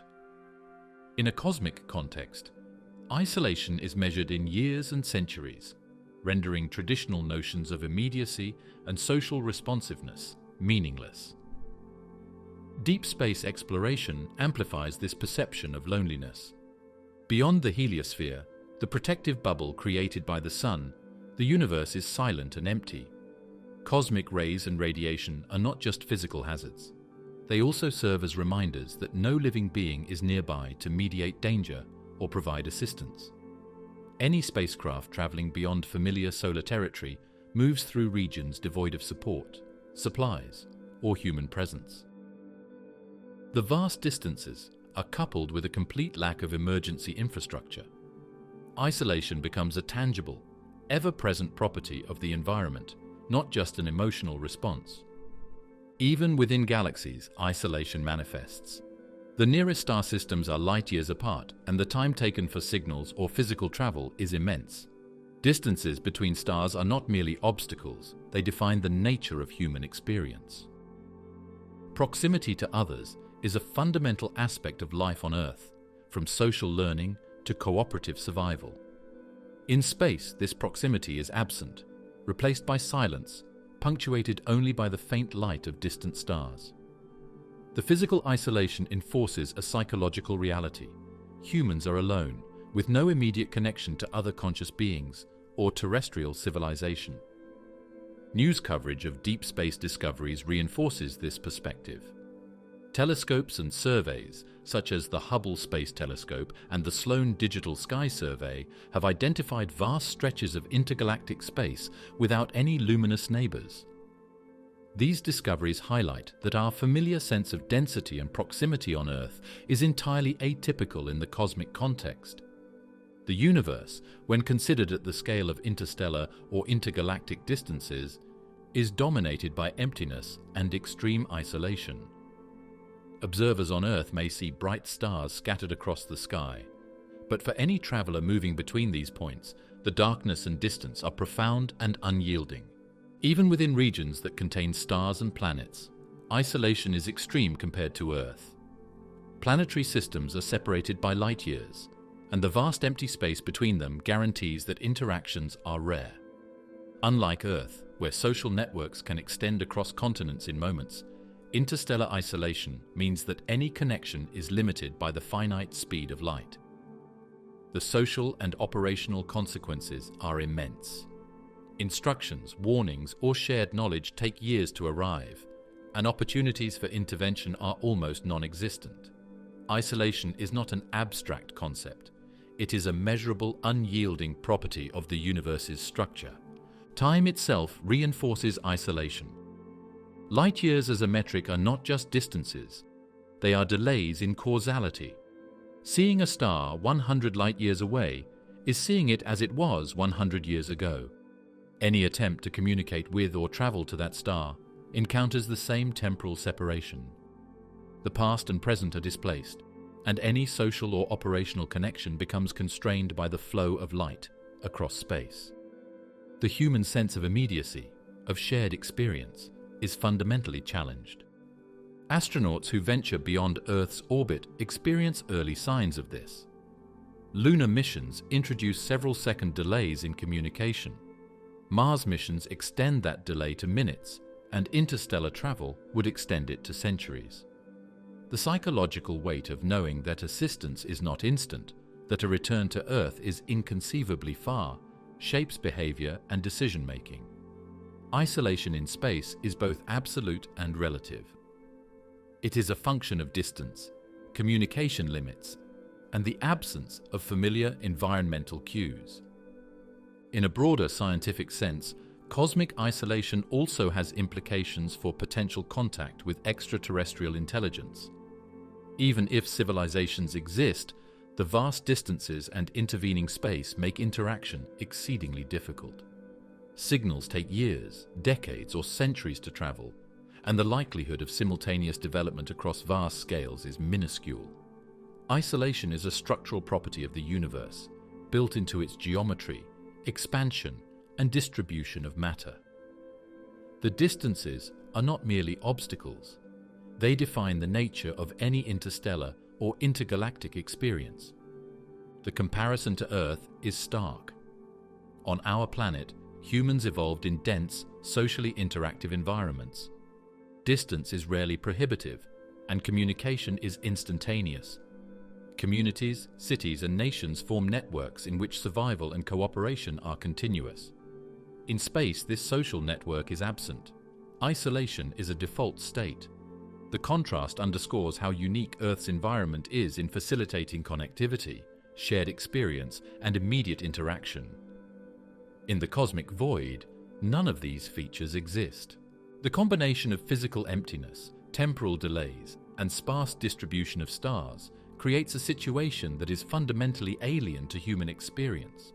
Even robotic probes experience delays in communication and limited operational capacity. The distances involved render any notion of presence, responsiveness, or shared activity different from terrestrial expectations. Isolation becomes measurable, not just emotionally, but in the physics of space itself. The separation of matter, the time light takes to travel, and the absence of local energetic interactions. Vast distances also affect perception. Human sensory systems are tuned to dense environments. Visual cues, auditory signals, and tactile feedback all depend on proximity and immediate interaction. In deep space, light is faint, sound is non-existent, and touch is irrelevant outside the confines of a spacecraft. The brain receives inputs that are sparse and delayed, forcing a recalibration of spatial and temporal awareness.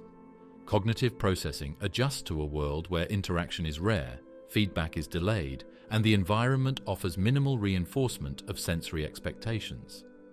The reality of cosmic isolation extends to practical challenges as well. Space missions require autonomous operation because the distance precludes real-time guidance.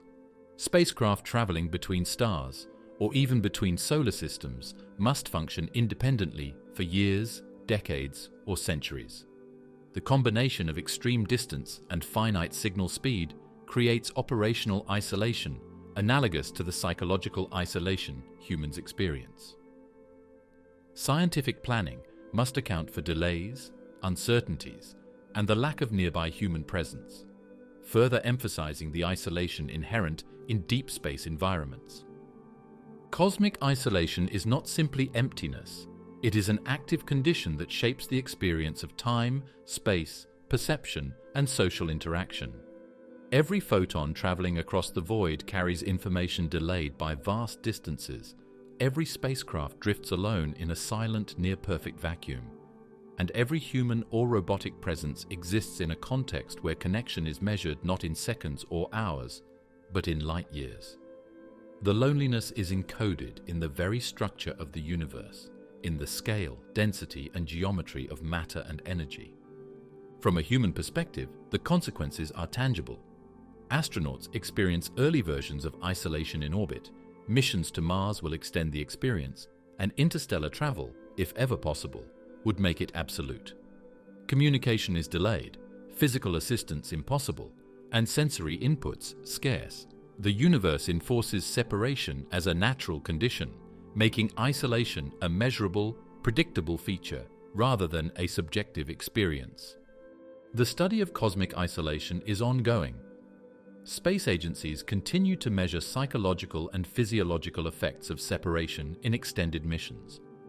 Robotic probes are used to explore regions far from Earth, providing insight into how isolation affects system design, navigation, and mission success. Observational astronomy maps the structure of voids and sparsely populated regions, quantifying the scale of emptiness in ways that were unimaginable decades ago. Each finding reinforces the reality that isolation is not metaphorical. It is a fundamental property of the universe, defined by distance, speed of light, and the distribution of matter. The loneliness factor also shapes future considerations for human expansion into space. Habitats, spacecraft, and colonies must take into account the physical reality of isolation, the limitations of communication, and the long-term psychological consequences. The physical void, coupled with temporal separation, ensures that human presence in deep space will always contend with isolation as a fundamental environmental condition. Unlike Earth, where social contact is ubiquitous and support networks dense, the cosmos presents an unyielding backdrop of silence and separation, a continuous reminder of the vastness in which humanity exists. Extreme environments, stars and planets that threaten life. Some regions of space are fundamentally uninhabitable, not just difficult to reach or inconvenient, but violently hostile in ways that challenge human understanding. Extreme stars, compact objects, and bizarre exoplanets create environments that could destroy life in seconds. Unlike the relative safety of Earth, these cosmic entities operate under physical laws pushed to their limits, where gravity, radiation, and chemical composition combine to form landscapes and conditions that are not just inhospitable, but lethal. Neutron stars are among the most extreme objects in the universe. They are born from the collapse of massive stars after supernova explosions. In that final catastrophic implosion, matter is compressed so densely that a single teaspoon of neutron star material would weigh about 1 billion tons on Earth. Gravity on the surface of a neutron star is overwhelming. A human falling toward one would be stretched into a thin, elongated shape long before reaching the surface, a phenomenon scientists call spaghettification. The tidal forces are so extreme that no known material, not even diamond, could resist the pull. Neutron stars often rotate at astonishing speeds, some spinning hundreds of times per second. These rapid rotations produce strong magnetic fields that are billions of times more powerful than anything on Earth. Such fields can accelerate particles to near light speeds, creating intense radiation beams detectable across galaxies. Black holes represent an even more radical extreme. They are regions of space where gravity has crushed matter to a singularity, a point with zero volume and infinite density, surrounded by an event horizon. Within this boundary, the pull of gravity becomes so intense that nothing, not even light, can escape. The warping of space and time around black holes is dramatic. Time slows near the event horizon relative to a distant observer, a direct consequence of Einstein's general theory of relativity. Any attempt to approach would result in a fatal gravitational gradient. The immense gravitational forces distort light, creating visual phenomena such as gravitational lensing, where background stars appear stretched and warped. Surrounding many black holes are accretion disks, swirling masses of gas heated to millions of degrees Kelvin. The radiation emitted from these disks is extreme, far beyond what biological systems could survive. Astronomical observatories, including the Event Horizon Telescope, have captured images of these disks and the dark silhouettes of black holes, offering humanity a direct glimpse into environments that lie beyond any physical survival limit. Not all hostile environments are compact or exotic objects. Planets themselves can be unimaginably dangerous. Rogue planets, wandering the galaxy without a host star, drift through near total darkness, chilled to temperatures near absolute zero. Without stellar warmth, their surfaces are frozen solid, and any atmosphere that remains is thin, toxic, or chemically unstable. Super-Earths, larger than our planet but smaller than gas giants, often experience surface gravity that is crushing to human physiology. A human standing on a super-Earth with 3 times Earth's gravity would feel like carrying multiple tons on their frame. Even breathing might be impossible if atmospheric pressure is extreme or the air is composed of noxious gases. Observations from missions like the James Webb Space Telescope have revealed worlds with thick layers of clouds containing exotic chemicals, lightning storms hundreds of times stronger than terrestrial storms, and surfaces with molten lava oceans or frozen plains. Hot Jupiters are another class of extreme exoplanets. These gas giants orbit perilously close to their parent stars, often completing a full orbit in just a few days. The proximity to stellar radiation subjects these planets to searing temperatures, stripping away atmospheres, and triggering winds that blow at thousands of kilometers per hour. Their dayside surfaces can reach thousands of degrees Celsius, while night sides are violently cold, creating temperature gradients far beyond anything experienced on Earth. The contrast produces supersonic winds, storms, and violent chemical reactions. Even if such a planet had solid cores or floating metallic clouds, the environment would be fundamentally hostile to life as humans know it. Cold, dark planets also exist, drifting in shadowed regions far from stars. Many of these bodies, sometimes discovered by gravitational microlensing or indirect observation methods, are worlds where sunlight never reaches. Surface temperatures can fall below -200 degrees Celsius.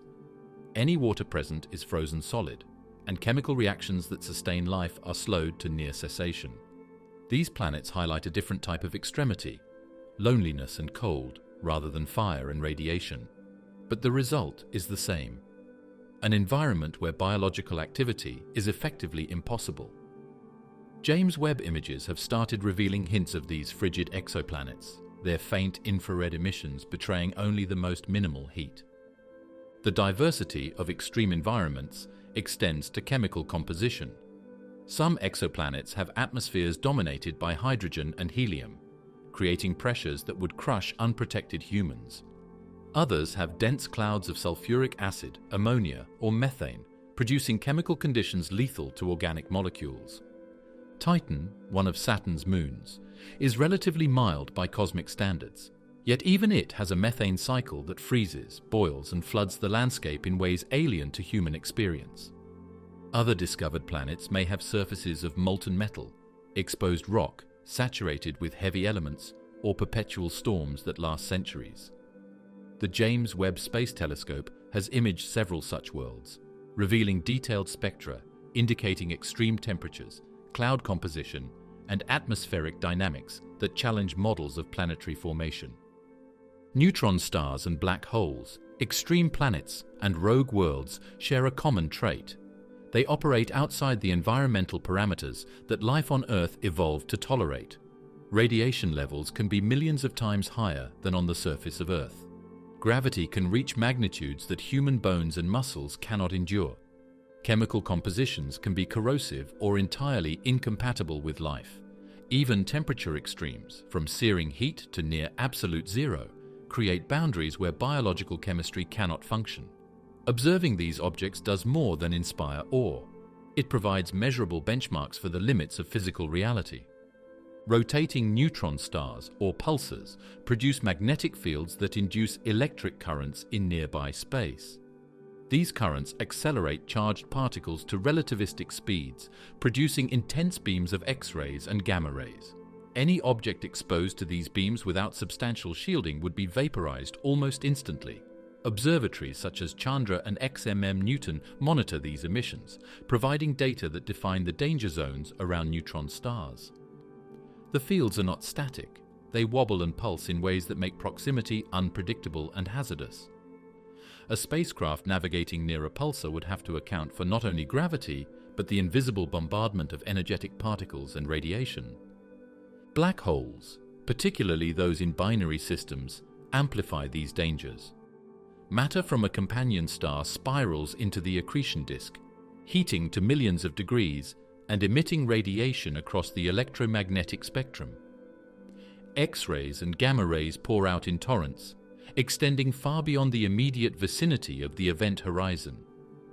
Observations from X-ray telescopes have captured these emissions, revealing fluctuating jets that stretch thousands of light-years. The gravitational pull in these systems is so strong that even light cannot escape near the event horizon, making them regions where ordinary physical intuition fails. Any object crossing this boundary ceases to exist in any conventional sense, swallowed by a singularity. Planets with extreme rotation rates, such as those tidally locked to their stars, create permanent day and night sides. The day side is exposed to constant stellar irradiation, while the night side is plunged into eternal cold. Atmospheric dynamics in these worlds generate jet streams, storms, and turbulent weather systems that dwarf any terrestrial hurricane. Chemical reactions proceed at unnatural rates due to temperature gradients, creating cloud compositions that would corrode or poison a human presence. James Webb observations provide infrared maps of these thermal extremes, allowing scientists to model the intense conditions and understand how atmospheres circulate under such pressure and radiation. Even so-called habitable zone planets can host conditions incompatible with life. Some exoplanets lie within the distance from their star where liquid water could exist, yet other factors make survival impossible. High stellar radiation, extreme magnetic activity, or corrosive atmospheric components can nullify habitability. Super-Earths may have immense gravity, crushing surface pressure, or thick opaque clouds that prevent photosynthesis like chemistry. The first exoplanets discovered in habitable zones already exhibit a range of challenges. Some are tidally locked, others are bombarded with radiation from flaring stars, and still others have violent weather patterns beyond any earthly analogue. These findings demonstrate that distance alone does not define habitability. Environmental extremity governs the capacity for life. Some planets are completely detached from stellar systems. Rogue planets drift in darkness, too cold for water to remain liquid and too isolated to receive energy from a star. Their atmospheres, if they exist, are tenuous and frozen. Gravity, temperature, and chemical stability create conditions where life cannot emerge or survive. Detection of such planets often comes from observing their gravitational influence on nearby stars or faint infrared emissions. These observations show that isolation and cold are as much a threat to life as heat, radiation, or crushing gravity. The James Webb Space Telescope has expanded humanity's understanding of extreme environments. Spectroscopic data reveal atmospheric compositions, surface temperatures, and dynamic weather patterns on distant planets. Some images show storm systems with cloud tops at thousands of degrees, while others capture the subtle infrared glow of frozen, shadowed worlds. Webb's instruments allow astronomers to quantify pressures, chemical compositions, and radiative fluxes, giving precise measurements of environments that are uninhabitable in every sense. The combination of heat, pressure, radiation, and chemical toxicity defines a boundary for life that is being mapped with unprecedented accuracy. Extreme planetary surfaces present alien landscapes unimaginable to humans. Lava flows hundreds of kilometers long. Metallic rain, acid clouds, and towering ice cliffs are features revealed by spectroscopy and light curve analysis. On some planets, dayside temperatures reach several thousand Kelvin, vaporizing metals and generating violent atmospheric convection. Night sides plummet into deep cold, producing temperature swings that strain planetary atmospheres. Such extremes make survival impossible for Earth-adapted life, but they provide laboratories for understanding physics under conditions inaccessible on Earth. Even the light from nearby stars can be a threat. Radiation from flaring stars, particularly young, active stars, can strip atmospheres from orbiting planets. X-rays, ultraviolet light, and energetic particles bombard surfaces, altering chemistry, driving atmospheric escape, and sterilizing any exposed surface. Observations of such flares on exoplanets demonstrate how a planet can exist in a nominally habitable zone, yet remain uninhabitable due to energetic events. The diversity of environments across stars and planets highlights the universality of extreme conditions. White dwarfs, remnants of stars that have exhausted nuclear fuel, emit intense ultraviolet radiation. Pulsars accelerate particles at nearly light speed. Black holes warp spacetime to extremes. Planets exhibit pressures, temperatures, chemical compositions, and gravitational forces that exceed human tolerance. From the hottest atmospheres to frozen voids, from crushing gravity to violent radiation, these extreme environments represent the outer bounds of physical reality and the limits of life's adaptability. Even within a single star system, gradients of extremity are dramatic. Close to a neutron star or white dwarf, radiation levels are lethal. Further out, planets may receive enough energy to partially support complex chemistry, yet remain inhospitable. Rogue planets drift in darkness, effectively frozen laboratories. Gas giants present immense pressure and radiation hazards, while their moons may offer icy surfaces or subsurface oceans. Every variation reveals a different way in which space can be fatal, highlighting that habitability is rare, conditional, and narrowly defined. Extreme stars and planets also provide insight into universal physics. The crushing gravity of neutron stars, the event horizons of black holes, and the high-energy atmospheres of hot Jupiters act as natural laboratories. Observations confirm predictions of general relativity, nuclear physics, thermodynamics, and fluid dynamics under conditions impossible to recreate on Earth. Each discovery not only highlights danger, but also expands humanity's understanding of the universe, mapping the boundaries between survival and annihilation. The weirdness of time and space. Time is not absolute. Space is not uniform. These concepts, which feel permanent and universal on Earth, become fluid and strange under the influence of extreme gravity and high velocities. The universe, when examined beyond our small terrestrial experience, reveals that time and space are intertwined in ways that defy everyday intuition. Gravity warps both, bending the very fabric of reality. Near massive objects, such as neutron stars, black holes, or even rapidly rotating dense planets, time slows relative to more distant observers. Space itself stretches, compresses, and curves, producing effects that are measurable, observable, and entirely real. Gravity, according to Einstein's general theory of relativity, is not just a force, but a distortion of space-time. Massive objects bend the space around them, curving paths that light and matter follow. Imagine space-time as a stretched fabric. A massive object produces a dent in that fabric. Smaller objects roll along these curves, following what is called a geodesic, which is the straightest possible path in curved space. Light traveling through this warped region appears to bend.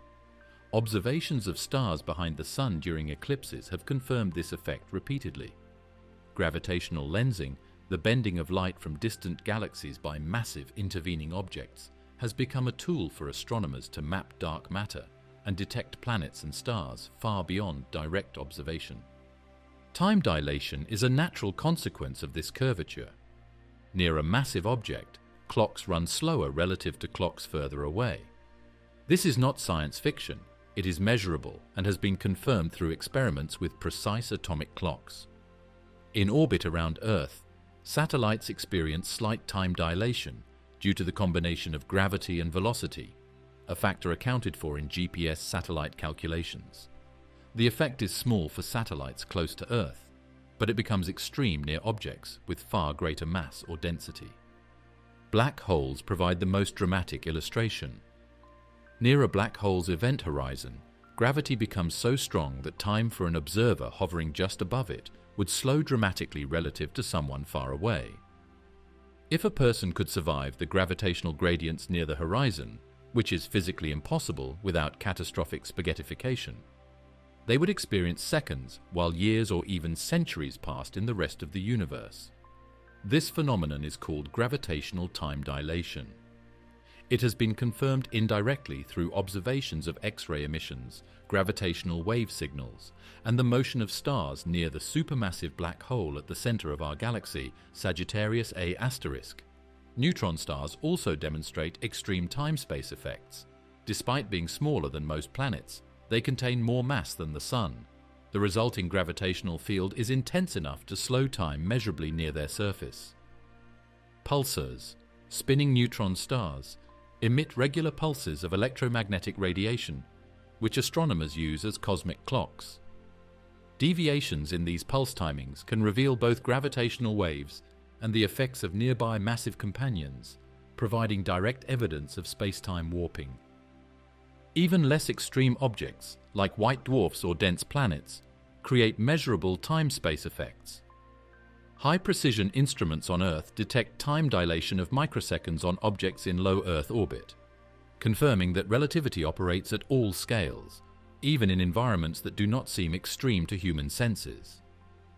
The cumulative effect, however, grows with mass and density, making neutron stars, black holes, and hypothetical dense objects laboratories of relativistic phenomena. The relationship between gravity and time is not the only strangeness. Motion at high velocities also warps time through a process called special relativistic time dilation.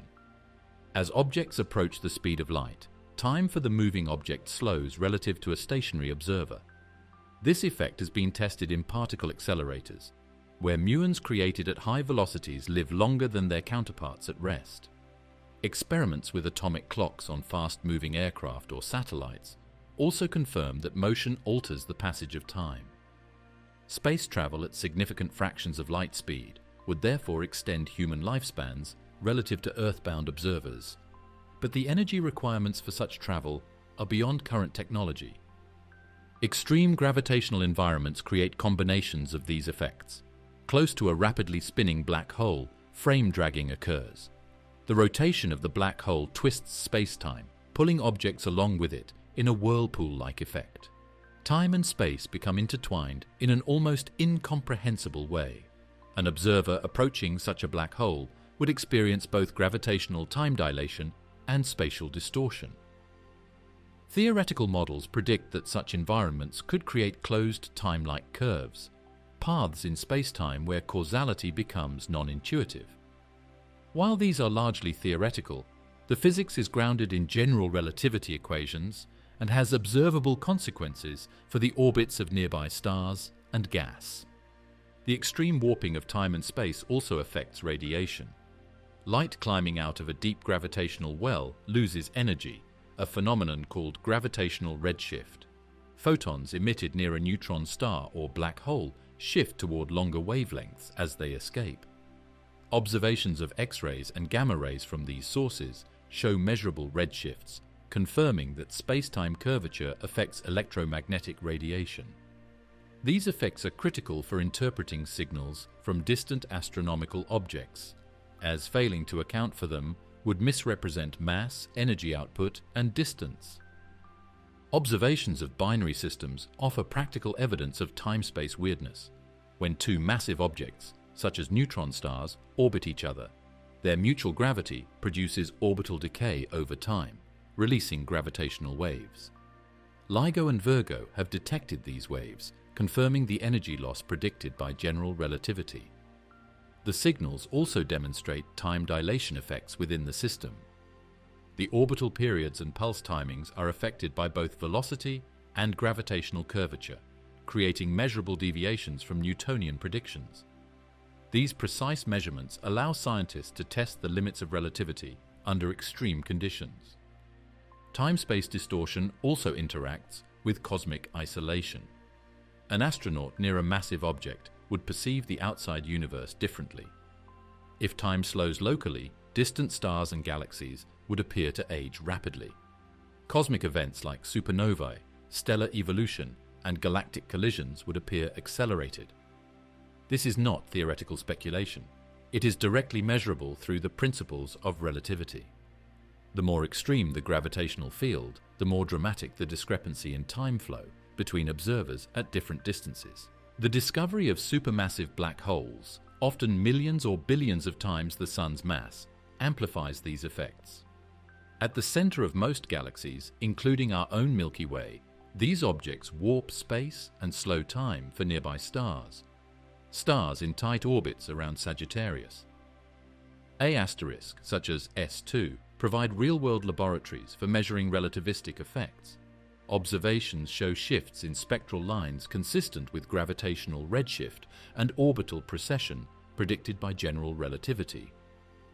These measurements are not abstract. They are observable, quantifiable consequences of extreme spacetime curvature. Cosmic phenomena like gravitational lensing also illustrate how space curvature affects perception. Light from a distant galaxy can bend around a massive intervening galaxy or cluster, creating arcs, multiple images, or even Einstein rings. The photons themselves have traveled along curved spacetime paths, effectively taking longer routes than the straight lines expected in flat space. Observers interpreting these signals must account for both spatial distortion and the associated time delay. A photon from the far side of a cluster may have taken billions of years to reach Earth, during which its apparent position and energy are altered by gravity. Time-space weirdness is not confined to massive objects. Extreme velocities near light speed produce relativistic effects that stretch across human experience. The twin paradox is a classic illustration. One twin traveling at relativistic speed ages more slowly than the one remaining on Earth. Experiments with atomic clocks on high-speed aircraft, as well as in orbiting satellites, confirm these predictions. The faster an object moves, the slower time passes relative to stationary observers. These effects are negligible in everyday life, but become profound in interstellar travel, where distances are measured in light years, and even small relativistic effects accumulate into decades or centuries. The James Webb Space Telescope contributes to our understanding of time-space interactions indirectly. Observations of distant galaxies allow scientists to look back in time, seeing objects as they existed billions of years ago. Light from these galaxies has traveled across the warped spacetime of the expanding universe, stretched by cosmic expansion and affected by gravitational lensing along its path. In this sense, every observation is a direct interaction with the weirdness of space and time. Telescopes do not merely record images, they capture photons that have experienced curvature, dilation, and delay across the cosmos. Even our solar system exhibits measurable time-space effects. Mercury's orbit precesses slightly faster than Newtonian mechanics predict. This perihelion precession was first explained by Einstein's equations of general relativity, providing early confirmation that gravity warps both space and time. Although the effect is small in terrestrial terms, it demonstrates that relativity governs planetary motions in ways that become extreme in high-mass or high-velocity contexts. Neutron star mergers illustrate an intersection of extreme gravity and time distortion. When two neutron stars collide, they release gravitational waves and gamma-ray bursts. The gravitational waves ripple through space-time, stretching and compressing distances by minuscule amounts detectable on Earth. The gamma-ray burst occurs in a region of intense gravity, affecting both the travel time of photons and their energy distribution. Observatories measure these effects precisely, allowing scientists to calculate mass, spin, and the relativistic warping of time near the merger site. These events occur over seconds to minutes locally, yet their detection on Earth involves signals that traveled hundreds of millions of light years, demonstrating a vast difference in perceived temporal scales. The The speed of light acts as a limit connecting space and time. Nothing can exceed it, and it defines causality. Signals from distant objects carry information delayed by the distance they travel. An observer near a black hole experiences time so differently that the same signal may appear stretched or compressed depending on gravitational effects. Observations of quasars, gamma-ray bursts, and supernovae must correct for these relativistic distortions to understand the underlying physical processes. Space and time are further entangled in rotating massive objects. Kerr black holes, which spin at near light speeds, drag space-time around them in a phenomenon known as frame dragging. Objects near these black holes are forced into rotational motion, altering trajectories and the passage of time. Frame dragging has been measured near Earth with satellites like Gravity Probe B, but its effects are magnified enormously near rapidly spinning black holes. Here, the distinction between stationary and moving becomes blurred, and local time is warped in a way that affects both motion and observation. Even light itself experiences time-space effects. Photons traveling near a massive object are delayed relative to those in flat space.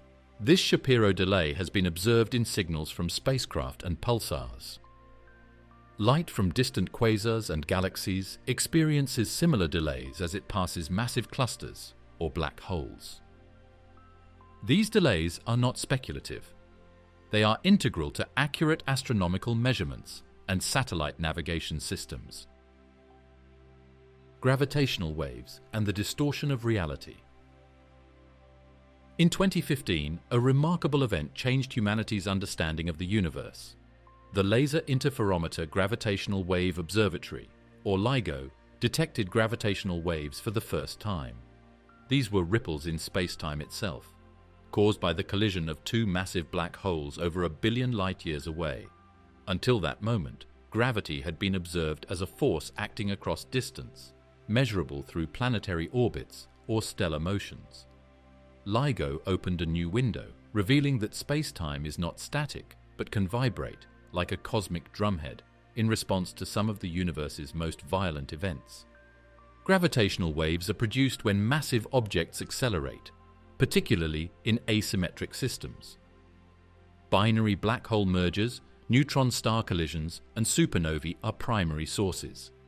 These waves propagate outward at the speed of light, stretching and compressing spacetime itself, changing distances imperceptibly as they pass through the universe. LIGO detects these distortions by measuring minute changes in the lengths of its two perpendicular arms, changes smaller than 1,000th of a proton's width. The precision required is extraordinary.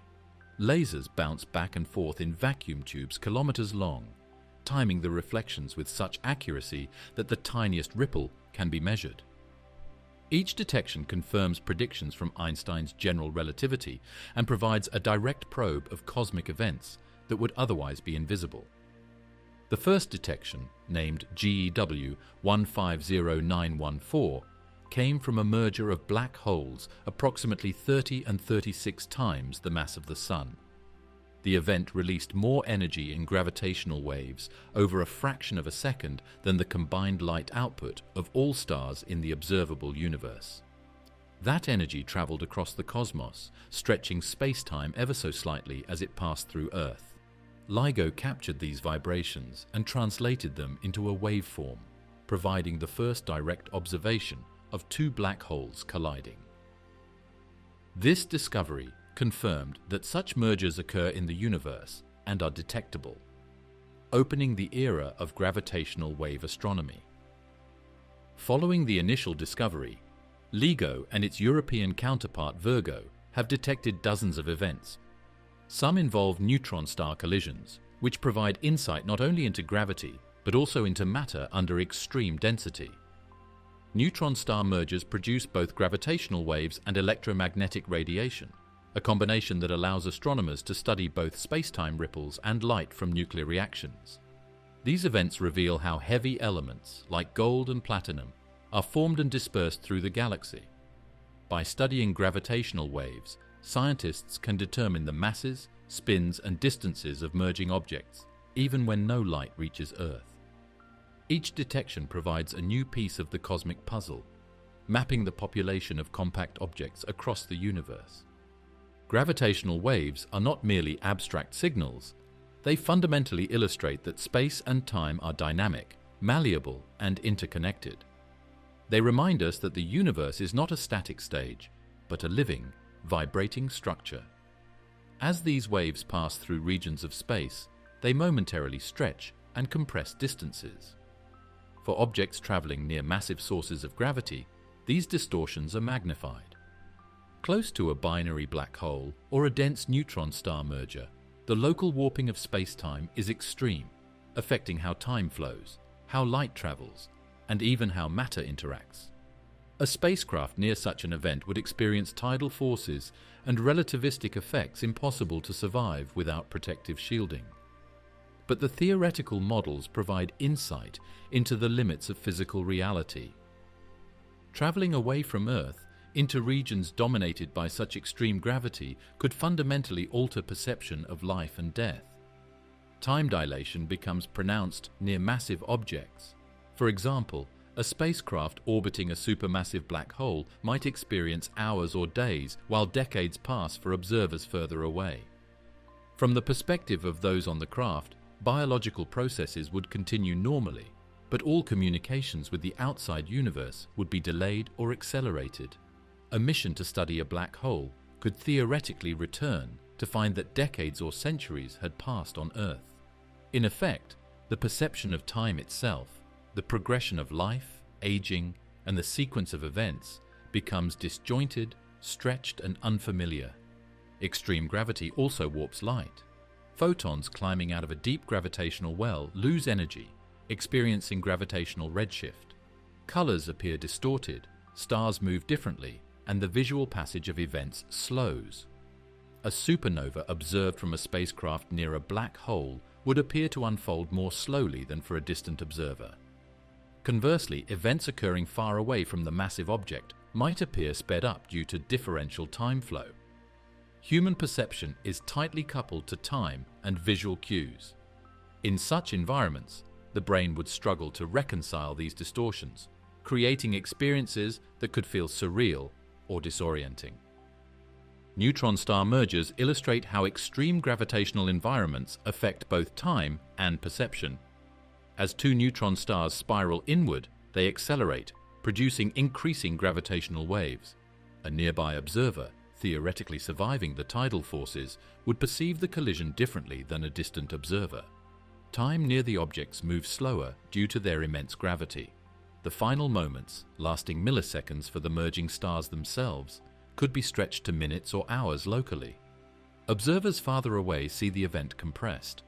Such differential perception underscores that life and death in extreme gravity are not universal experiences. They are relative to location in spacetime. Gravitational waves carry information about spacetime distortion. When they pass through Earth or a spacecraft, they compress and expand space by infinitesimal amounts. Even though the effect is too small to affect human physiology directly, it demonstrates that space is not inert. Life traveling near a gravitational wave source could experience cumulative effects of tidal forces, energy flux, and radiation. These forces would challenge survival as stretching and compression act on matter, molecules, and potentially biological structures. In the most extreme cases, spaghettification, stretching along one axis while compressing along another, becomes inevitable near black holes, illustrating how life and death are literally warped by spacetime. Gravitational wave detections also reveal that violent cosmic events are far more common than previously imagined. Collisions between black holes, once thought rare, occur regularly across galaxies. Each event sends ripples outward, meaning that even regions of space seemingly distant from danger are subtly influenced by passing waves. While the direct physical effect is minuscule at interstellar distances, the existence of these waves confirms that the universe is alive with violent activity. For life traveling in deep space, this knowledge is not theoretical. It defines an environment where cosmic catastrophe is omnipresent, even if only indirectly experienced. Observations from LIGO have been combined with electromagnetic observations to create a multi-messenger approach to astronomy. The 2017 detection of GW 170817, a neutron star merger, exemplifies this synergy. Gravitational waves and gamma rays were detected nearly simultaneously, followed by observations across the electromagnetic spectrum.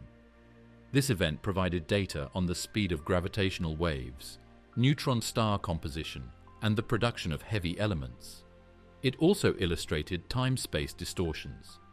Observers near the merger would have experienced the event stretched, while distant observers received compressed signals. This dual perspective demonstrates that the universe's temporal fabric is not absolute, and human perception is contingent on location within gravitational fields. Traveling through space also amplifies relativistic time effects. A spacecraft accelerating toward light speed experiences time more slowly relative to Earth. For astronauts, a journey of months could translate into years for those left behind. This effect is compounded near massive objects. Imagine combining the time dilation of near light speed travel with the gravitational time dilation of a close approach to a supermassive black hole. For the crew, seconds pass normally. For Earth, centuries may have elapsed. From the perspective of the crew, the world outside may seem alien and transformed, fundamentally changing the perception of life and mortality.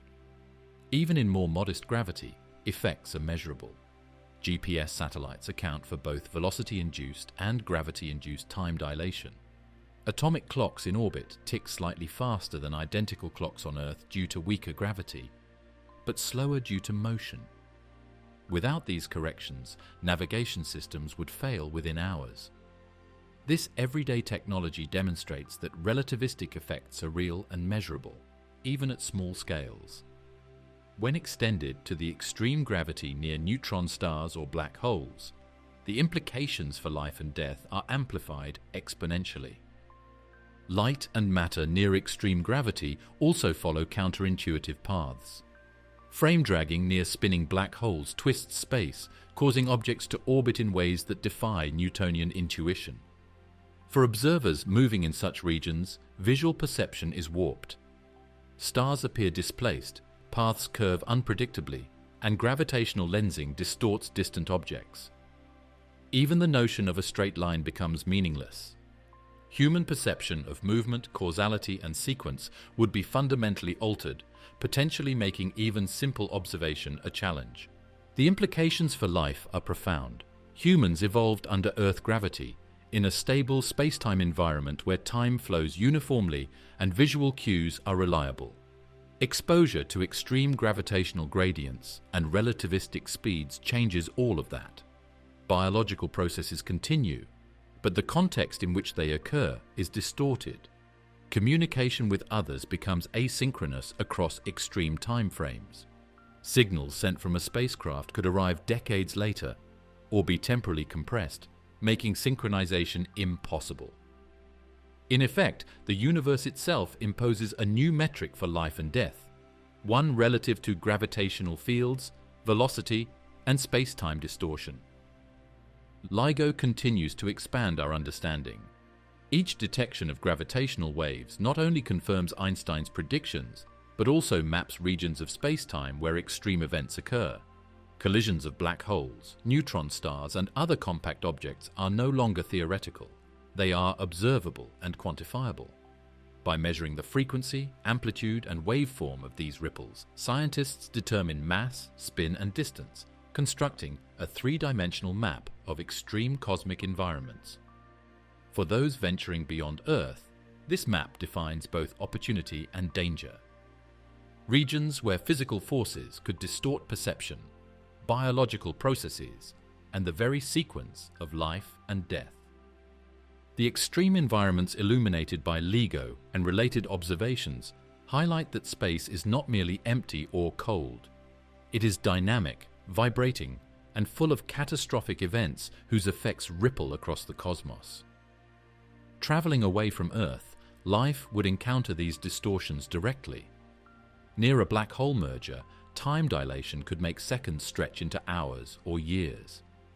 Near a neutron star binary, gravitational waves could subtly alter distances and trajectories. Even at a safe remove, the knowledge that the universe is alive with violent energy changes how survival, communication, and perception are experienced.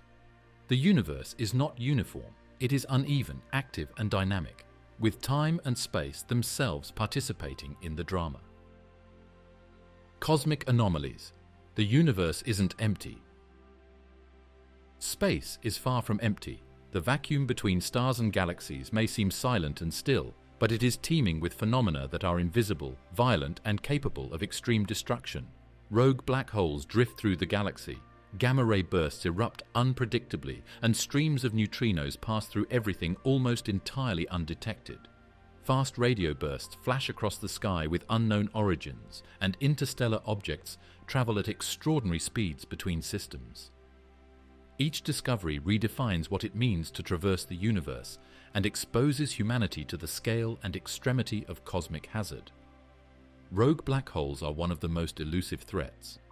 Unlike the supermassive black holes anchoring galaxies, rogue black holes wander alone, untethered to a stellar system. They are born from the collapse of massive stars that have been ejected from their home clusters or from galaxy collisions that fling remnants into interstellar space.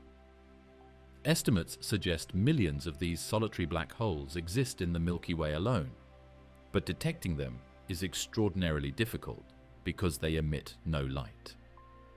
Their presence is inferred through gravitational effects. Stars are perturbed, light is bent, or matter from rare close encounters emits X-rays as it is torn apart and accreted. A rogue black hole moving through interstellar space could pass near planetary systems, generating gravitational tides that destabilize orbits. Its approach would be silent and invisible until extreme distortions occurred. Even at a distance, the gravitational influence could disrupt Oort clouds, flinging comets and asteroids toward inner planets, producing indirect but lethal effects. Gamma-ray bursts are among the universe's most energetic phenomena. They are brief, intense flashes of gamma radiation released during the collapse of massive stars into black holes or in the merger of neutron stars. GRBs can release as much energy in seconds as the Sun will emit over its entire 10 billion year lifespan. If a gamma-ray burst were to occur within a few thousand light-years of Earth, the high-energy radiation could strip away the atmosphere, destroy the ozone layer, and sterilize surface life. Observations from Swift, Fermi, and other gamma-ray observatories have revealed bursts originating billions of light-years away, but their potential lethality at closer distances makes them a profound cosmic hazard.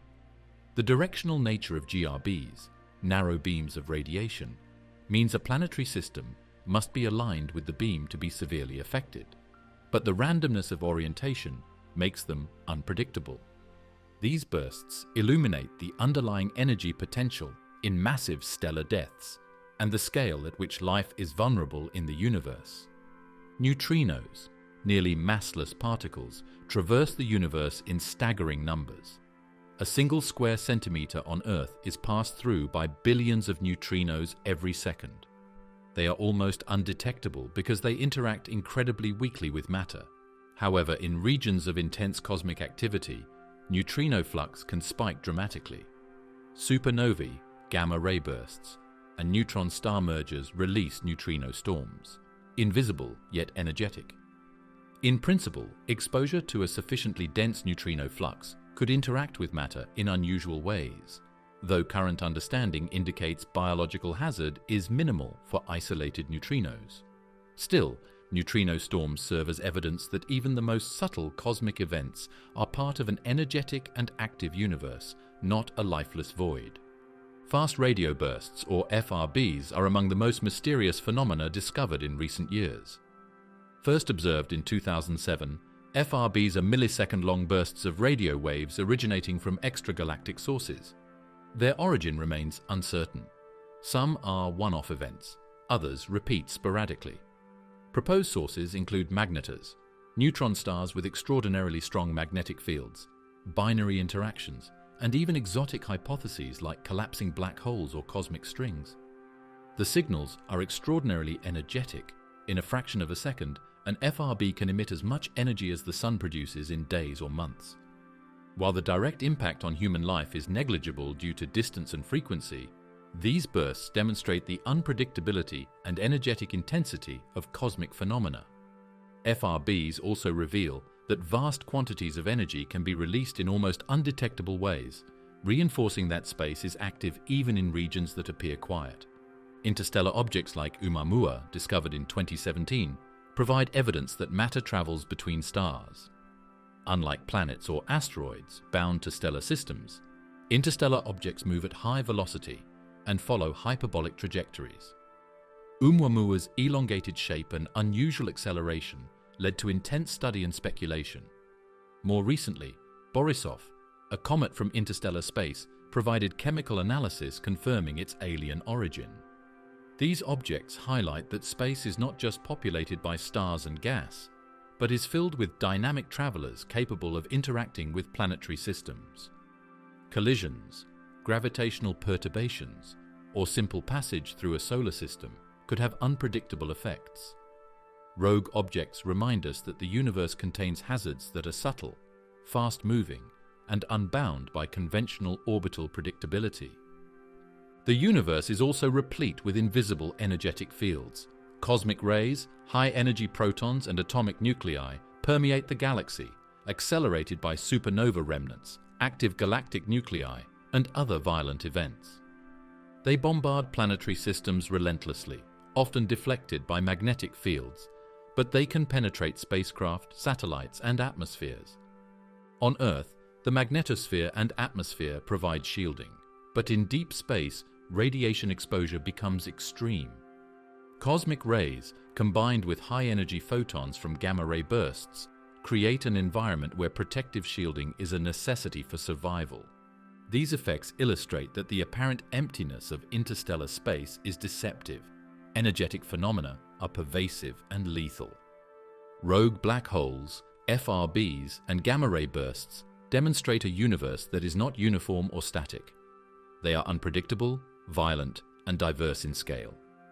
LIGO detections of gravitational waves from black hole mergers add another layer of reality. These massive collisions release energy not as light, but as distortions of spacetime, traveling outward and affecting regions far from the source. Even hypothetical encounters with gravitational waves from nearby mergers could impose tidal forces and stretch distances subtly, illustrating that hazards need not be visible or energetic in conventional ways to exist. Rogue black holes in particular combine stealth and lethality.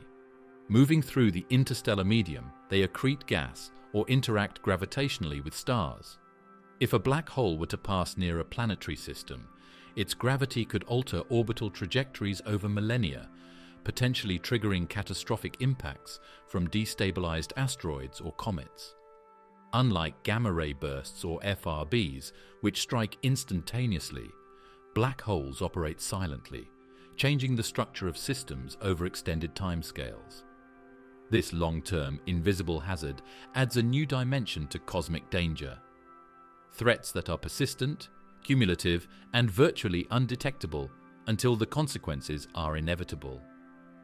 Gamma-ray bursts and FRBs, by contrast, operate instantaneously but with extreme intensity. A GRB aimed at Earth from a few thousand light-years away could strip the ozone in seconds, exposing the surface to lethal ultraviolet radiation from the Sun. FRBs, while weaker and less immediately destructive, signal that high-energy cosmic processes occur throughout the universe in ways we do not yet fully understand. Their brevity, energy, and randomness highlight that space is dynamic and full of surprises, with activity occurring in bursts that can traverse millions of light-years in a blink. Even mundane interstellar matter carries risk. Dust clouds, charged particles, and interstellar gas are sparse but energetic at high velocities. Spacecraft traveling at tens of kilometers per second face impacts with particles that release energy comparable to small explosions. Rogue planets, comets, and asteroids intersecting these clouds may trigger chain reactions, releasing radiation or destabilizing nearby systems. Space is not passive. It is an environment where kinetic energy, radiation and gravity interact constantly, forming hazards that are both obvious and hidden. Recent discoveries amplify our understanding of these anomalies. The detection of gravitational waves from neutron star mergers paired with electromagnetic observations revealed kilonova explosions that distribute heavy elements across galaxies. These elements seed planetary systems, but are accompanied by gamma radiation, neutrino flux, and gravitational disturbances. Similarly, studies of Oumuamua and Borisov show that interstellar travelers exist in every solar neighborhood, their trajectories unpredictable. Each observation reminds scientists that the universe is not a tranquil void, but a theater of active, energetic processes with lethal potential. Neutrino storms remain one of the universe's most subtle yet pervasive phenomena. Billions of neutrinos pass through every human body each second without effect, but bursts from supernova or colliding neutron stars increase the flux. For a spacecraft or planet unshielded from intense neutrino events, subtle interactions with matter may occur, potentially altering electronic systems or triggering chemical reactions over long periods. While these interactions are currently hypothetical in terms of human risk, they serve as proof that even weakly interacting particles constitute a persistent, invisible hazard. Rogue black holes, FRBs, gamma-ray bursts, and neutrino storms together form a hierarchy of cosmic danger. Some threats are instantaneous and catastrophic, others silent and cumulative, yet all are real. Their existence redefines the human experience of space. It is not merely cold, vast, or empty, but actively hazardous. Every cubic light-year contains potential hazards: invisible radiation, high-velocity interstellar travelers, gravitational distortions, and bursts of energy that can sterilize environments. Far from Earth, protective mechanisms for survival must account not only for vacuum and temperature, but also for the unpredictable energetic events and objects that populate space. Even empty regions of intergalactic space are not truly inert. Dark matter, while invisible, contributes gravitational effects that subtly influence galaxy formation and star orbits. Cosmic microwave background radiation pervades all of space, a relic of the Big Bang, carrying energy that, while low, is omnipresent. The interstellar medium, composed of diffuse gas, dust, and magnetic fields, forms a sparse but dynamic network where charged particles interact with electromagnetic forces. Rogue black holes and fast-moving interstellar objects travel through this medium, perturbing it and adding to the complexity of cosmic hazards.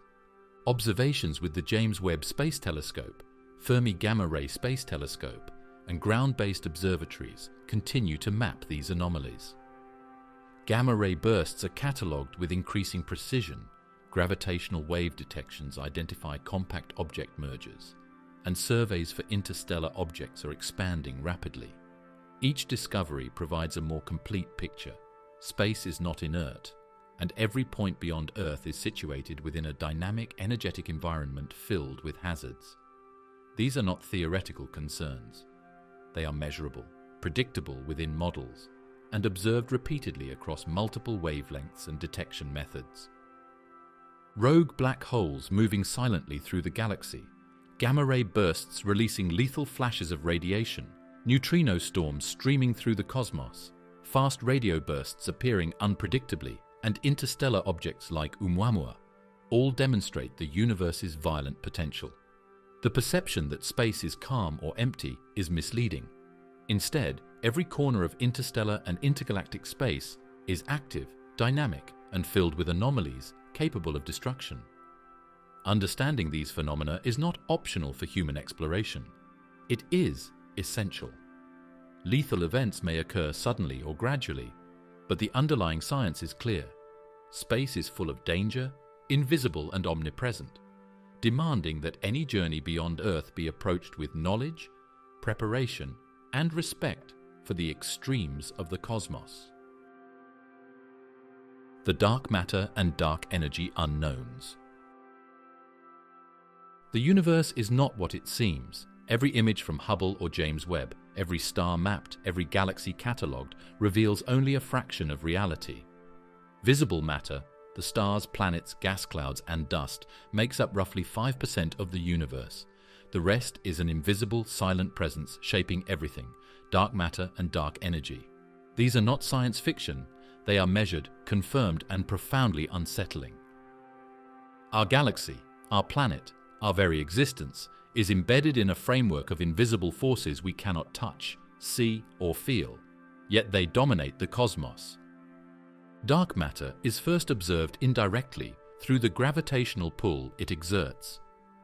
In the 1970s, Vera Rubin measured the rotational velocities of stars in galaxies. According to Newtonian physics, stars at the edge of galaxies should orbit more slowly than those near the center, where most visible mass is concentrated.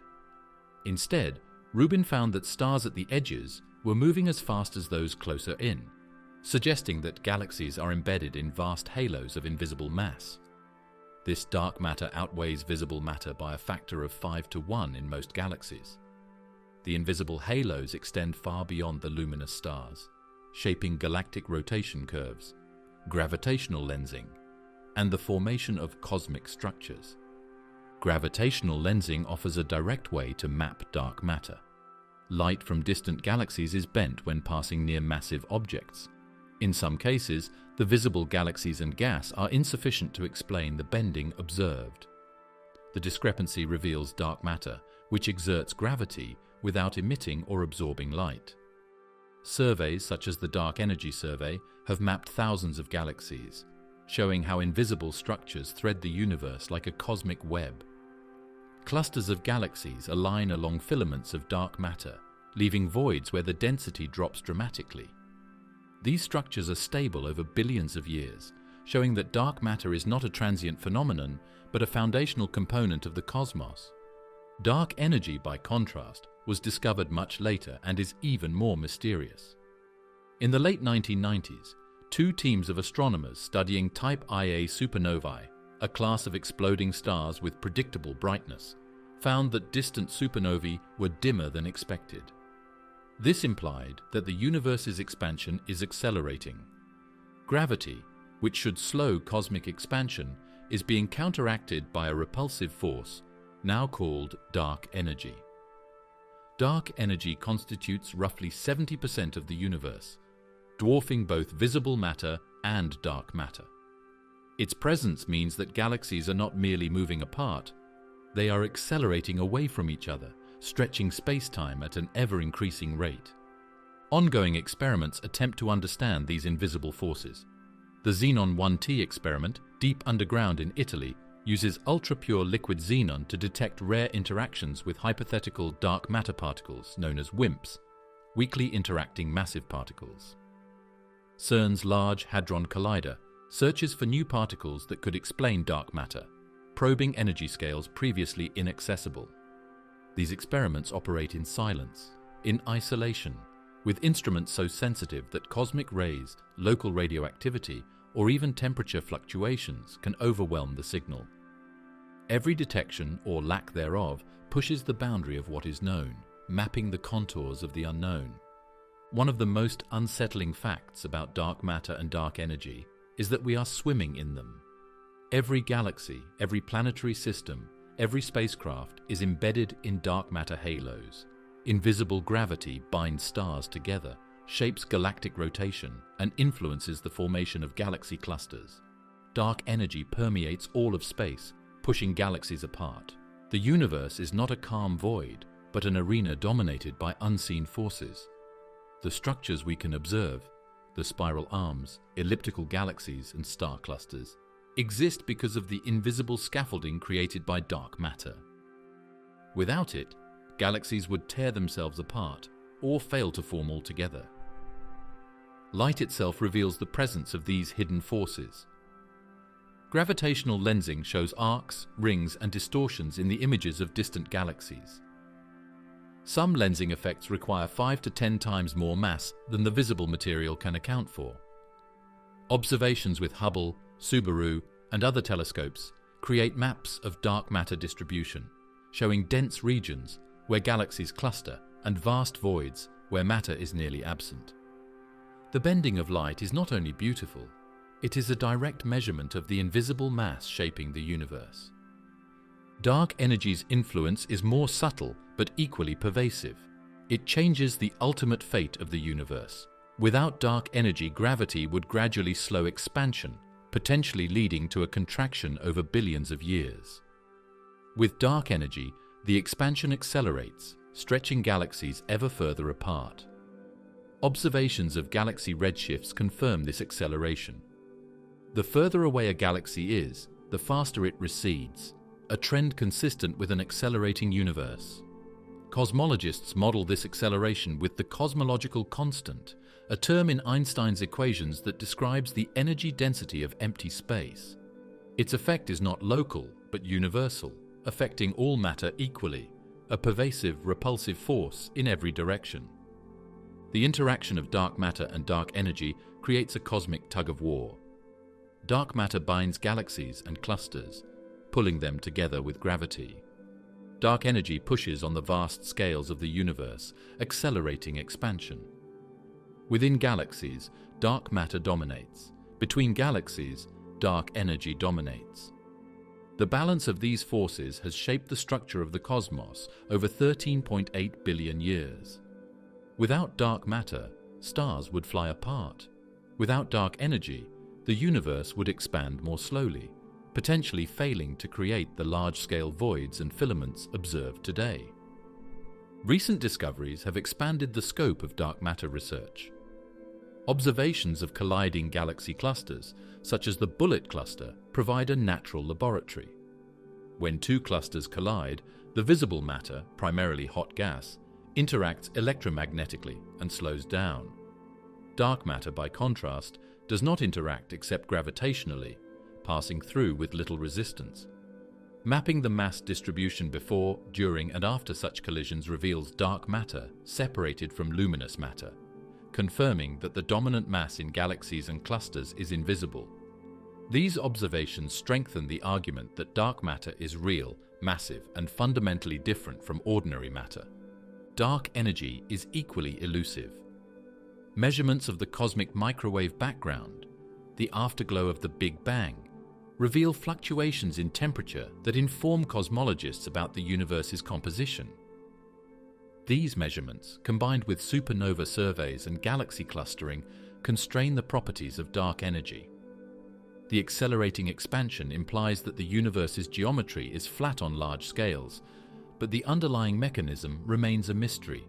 Some models propose a cosmological constant, others suggest a dynamic field, evolving over time. Despite decades of study, dark energy remains detectable only through its influence on cosmic expansion, never directly observed. The pervasiveness of dark matter and dark energy has profound implications for our place in the universe. Earth, the solar system, and the Milky Way are embedded in a vast dark matter halo. Our galaxy, billions of stars spinning around its center, is shaped by invisible mass that cannot be detected by telescopes. Dark energy, meanwhile, ensures that distant galaxies drift ever farther away. Every photon traveling across space must traverse this dark landscape, its path subtly influenced by the gravitational scaffolding of dark matter and the stretching effect of dark energy. Cosmic maps show a web-like structure. Galaxies align along filaments of dark matter, forming walls and clusters separated by vast voids. This cosmic web is not an artistic metaphor, it is a measurable reality.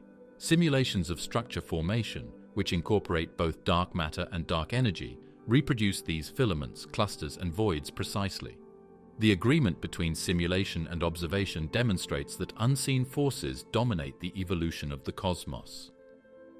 Observing a galaxy is not merely seeing stars. It is observing the intersection of light, matter, gravity, and dark structures invisible to every sense. The interplay between dark matter, dark energy, and visible matter also influences cosmic timing. Star formation, supernova rates, and galaxy mergers are governed by the gravitational wells of dark matter. Dark energy accelerates expansion, affecting how galaxies interact and the future of star formation. light from distant galaxies is stretched by expansion, its wavelength altered over billions of years. Observers on Earth look back in time, seeing galaxies as they were when dark energy was weaker, when dark matter dominated structure formation. This cosmic time machine illustrates that the invisible components of the universe govern not only where matter is, but also how light travels and how we perceive the universe's history. Efforts to detect dark matter directly continue with extreme sensitivity. Underground detectors like Xenon 1T, Lux Zeppelin, and Pandax seek rare collisions of dark matter particles with ordinary nuclei. Cryogenic temperatures, ultra-pure shielding, and deep underground locations reduce interference from cosmic rays and radioactive decay. Detection of even a single particle would revolutionize physics, confirming decades of indirect observation and opening a new era of understanding about what constitutes most of the universe's mass. Dark energy experiments, meanwhile, aim to refine measurements of cosmic expansion. Projects like the Dark Energy Spectroscopic Instrument, DESI, map millions of galaxies to study the effect of dark energy on structure formation. The Euclid spacecraft will survey billions of galaxies, observing gravitational lensing and galaxy clustering across cosmic time. These efforts seek to constrain the equation of state of dark energy, its pressure relative to density, and understand whether it changes over time. Every observation, every map, is a window into the invisible forces shaping the cosmos. Despite the precision of modern astronomy, the universe remains unsettling. Invisible matter dominates galaxies. Dark energy drives the expansion of space itself. The forces that shape the cosmos are beyond sensory experience, yet they govern motion, structure, and evolution on every scale. Every star, planet, and galaxy exists within the context of these unseen influences.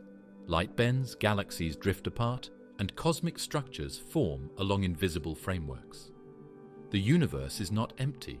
It is full of the unseen, and our understanding of existence is fundamentally shaped by the dark. Cosmic time capsules, ancient light. The light we see in the night sky is not merely light. It is a message from the past. Every photon that reaches Earth has traveled across time and space, often for millions or even billions of years, carrying information about events that occurred long before our planet existed. Among these ancient messengers, none is more profound than the cosmic microwave background, or CMB, the faint afterglow of the Big Bang itself. The CMB is the oldest light in the universe, a relic from a time when the cosmos was just 380,000 years old, a fraction of a percent of its current age. Observing this radiation is akin to looking directly at the infant universe, seeing it when it was hot, dense, and radically different from the cosmos we know today. The CMB was first detected in 1965 by Arno Penzias and Robert Wilson, who stumbled upon a persistent uniform background noise while testing a radio antenna. This signal, at roughly 2.7 Kelvin, appeared to come from all directions, completely isotropic. It was the first observational proof of the Big Bang theory, confirming that the universe had a beginning and that its remnants could still be observed across the sky. Every point in space, every direction, contains this echo of creation, a cosmic whisper from a time before stars, galaxies, or planets had formed. The CMB is more than just a background. It is a detailed map of primordial fluctuations, tiny variations in temperature and density that seeded the formation of galaxies. Modern instruments like the Planck satellite and the Wilkinson microwave anisotropy probe, WMAP, have mapped the CMB with extraordinary precision. Planck measured temperature variations in the microkelvin range, revealing the intricate pattern of density fluctuations that would later become the cosmic web. These variations are directly linked to quantum fluctuations in the earliest universe, stretched across space during the inflationary epoch. The map shows hot and cold spots that correspond to slightly denser and less dense regions, where gravity would gather matter to form the first stars and galaxies. Observing the CMB is like reading a blueprint for the universe itself, tracing the scaffolding upon which galaxies would eventually form. But ancient light is not limited to the CMB. Galaxies themselves serve as cosmic time capsules. Light from distant galaxies takes millions or billions of years to reach us. When we observe a galaxy a billion light-years away, we are seeing it as it existed a billion years ago, not as it exists today. Look-back time is a fundamental aspect of astronomy, allowing us to witness the history of the universe directly. Telescopes like Hubble and JWST, James Webb Space Telescope, extend this vision, observing galaxies from the first billion years after the Big Bang. JWST, with its infrared sensitivity, can peer through cosmic dust and detect the faint glow of the earliest stars and galaxies, showing us objects that existed before the formation of the solar system. Every photon captured is a message from an epoch when the universe was unrecognizably different, hotter, denser, and dominated by radiation rather than matter. When astronomers point a telescope at the farthest reaches of the universe, they are observing events that predate the formation of Earth by billions of years. Stars ignite, galaxies collide, and quasars flare with unimaginable energy, all in the remote past, yet their light reaches us now. The mind struggles to comprehend witnessing history on a scale so vast that human existence is an afterthought, a recent anomaly in an indifferent cosmos. Every photon arriving on Earth carries information older than the planet, the Sun, and even our galaxy's spiral arms.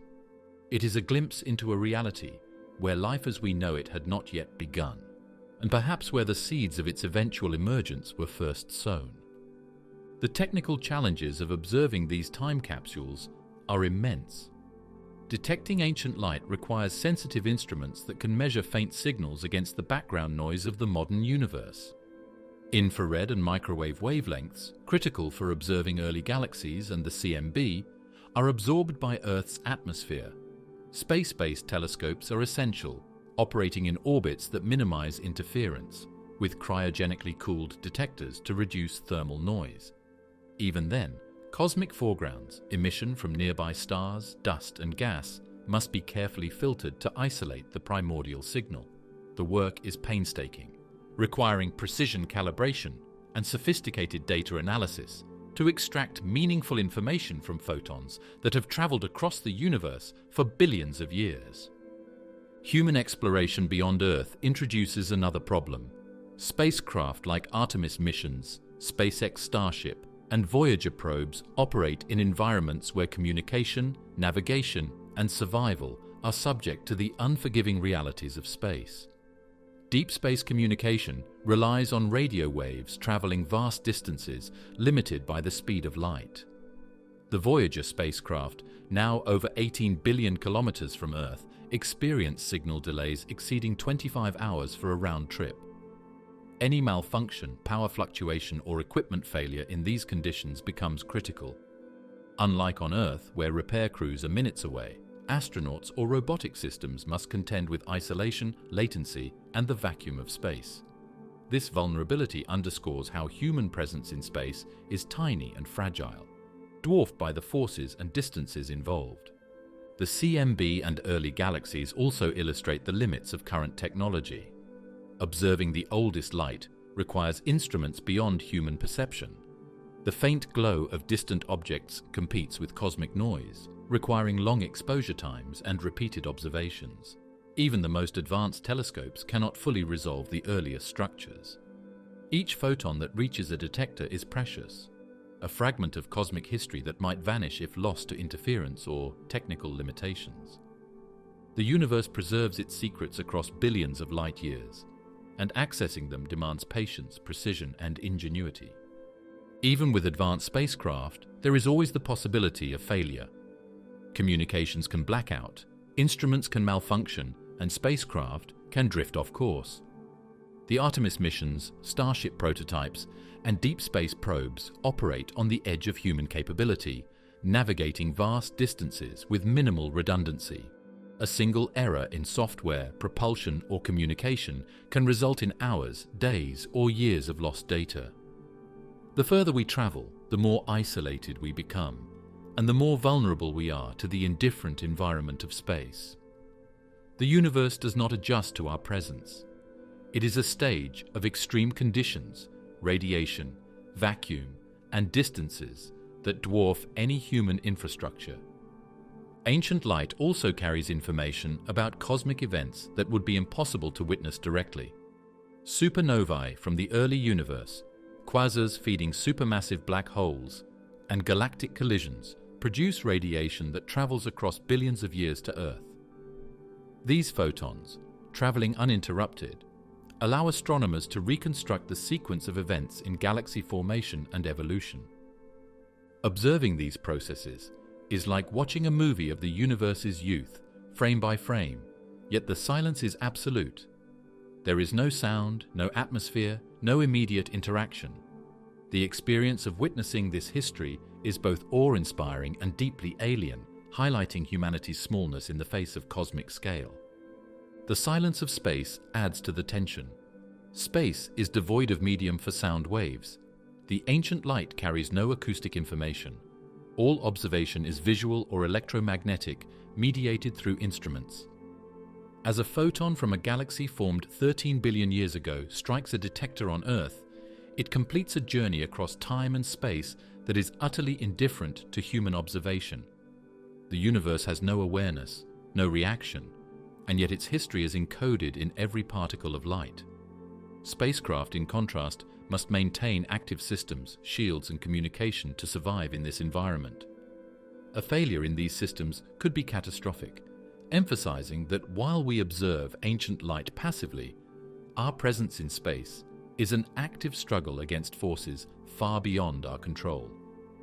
Looking back in time through these cosmic time capsules also raises awareness of the immense distances involved. Galaxies are separated by millions of light years. Signals from spacecraft traveling to outer planets or beyond the solar system face these same distances. Artemis missions to the Moon experience communication delays measured in seconds, but Starship missions to Mars or beyond will encounter delays of minutes to tens of minutes. Voyager, now beyond the heliopause, demonstrates the extreme latency of interstellar communication. These constraints mean that humans are effectively isolated in both space and time. Observing ancient light is a reminder that even our fastest instruments operate within the same physical limits, bounded by the speed of light. The universe's history, preserved in cosmic light, is not just a record of matter and energy, it is a record of scale, silence, and indifference. Photons that left the early universe during the formation of the first galaxies or the emission of the CMB traveled unimpeded for billions of years before reaching Earth. Along the way, they passed through gravitational wells, interstellar gas, and cosmic dust, each interaction subtly altering their path and wavelength.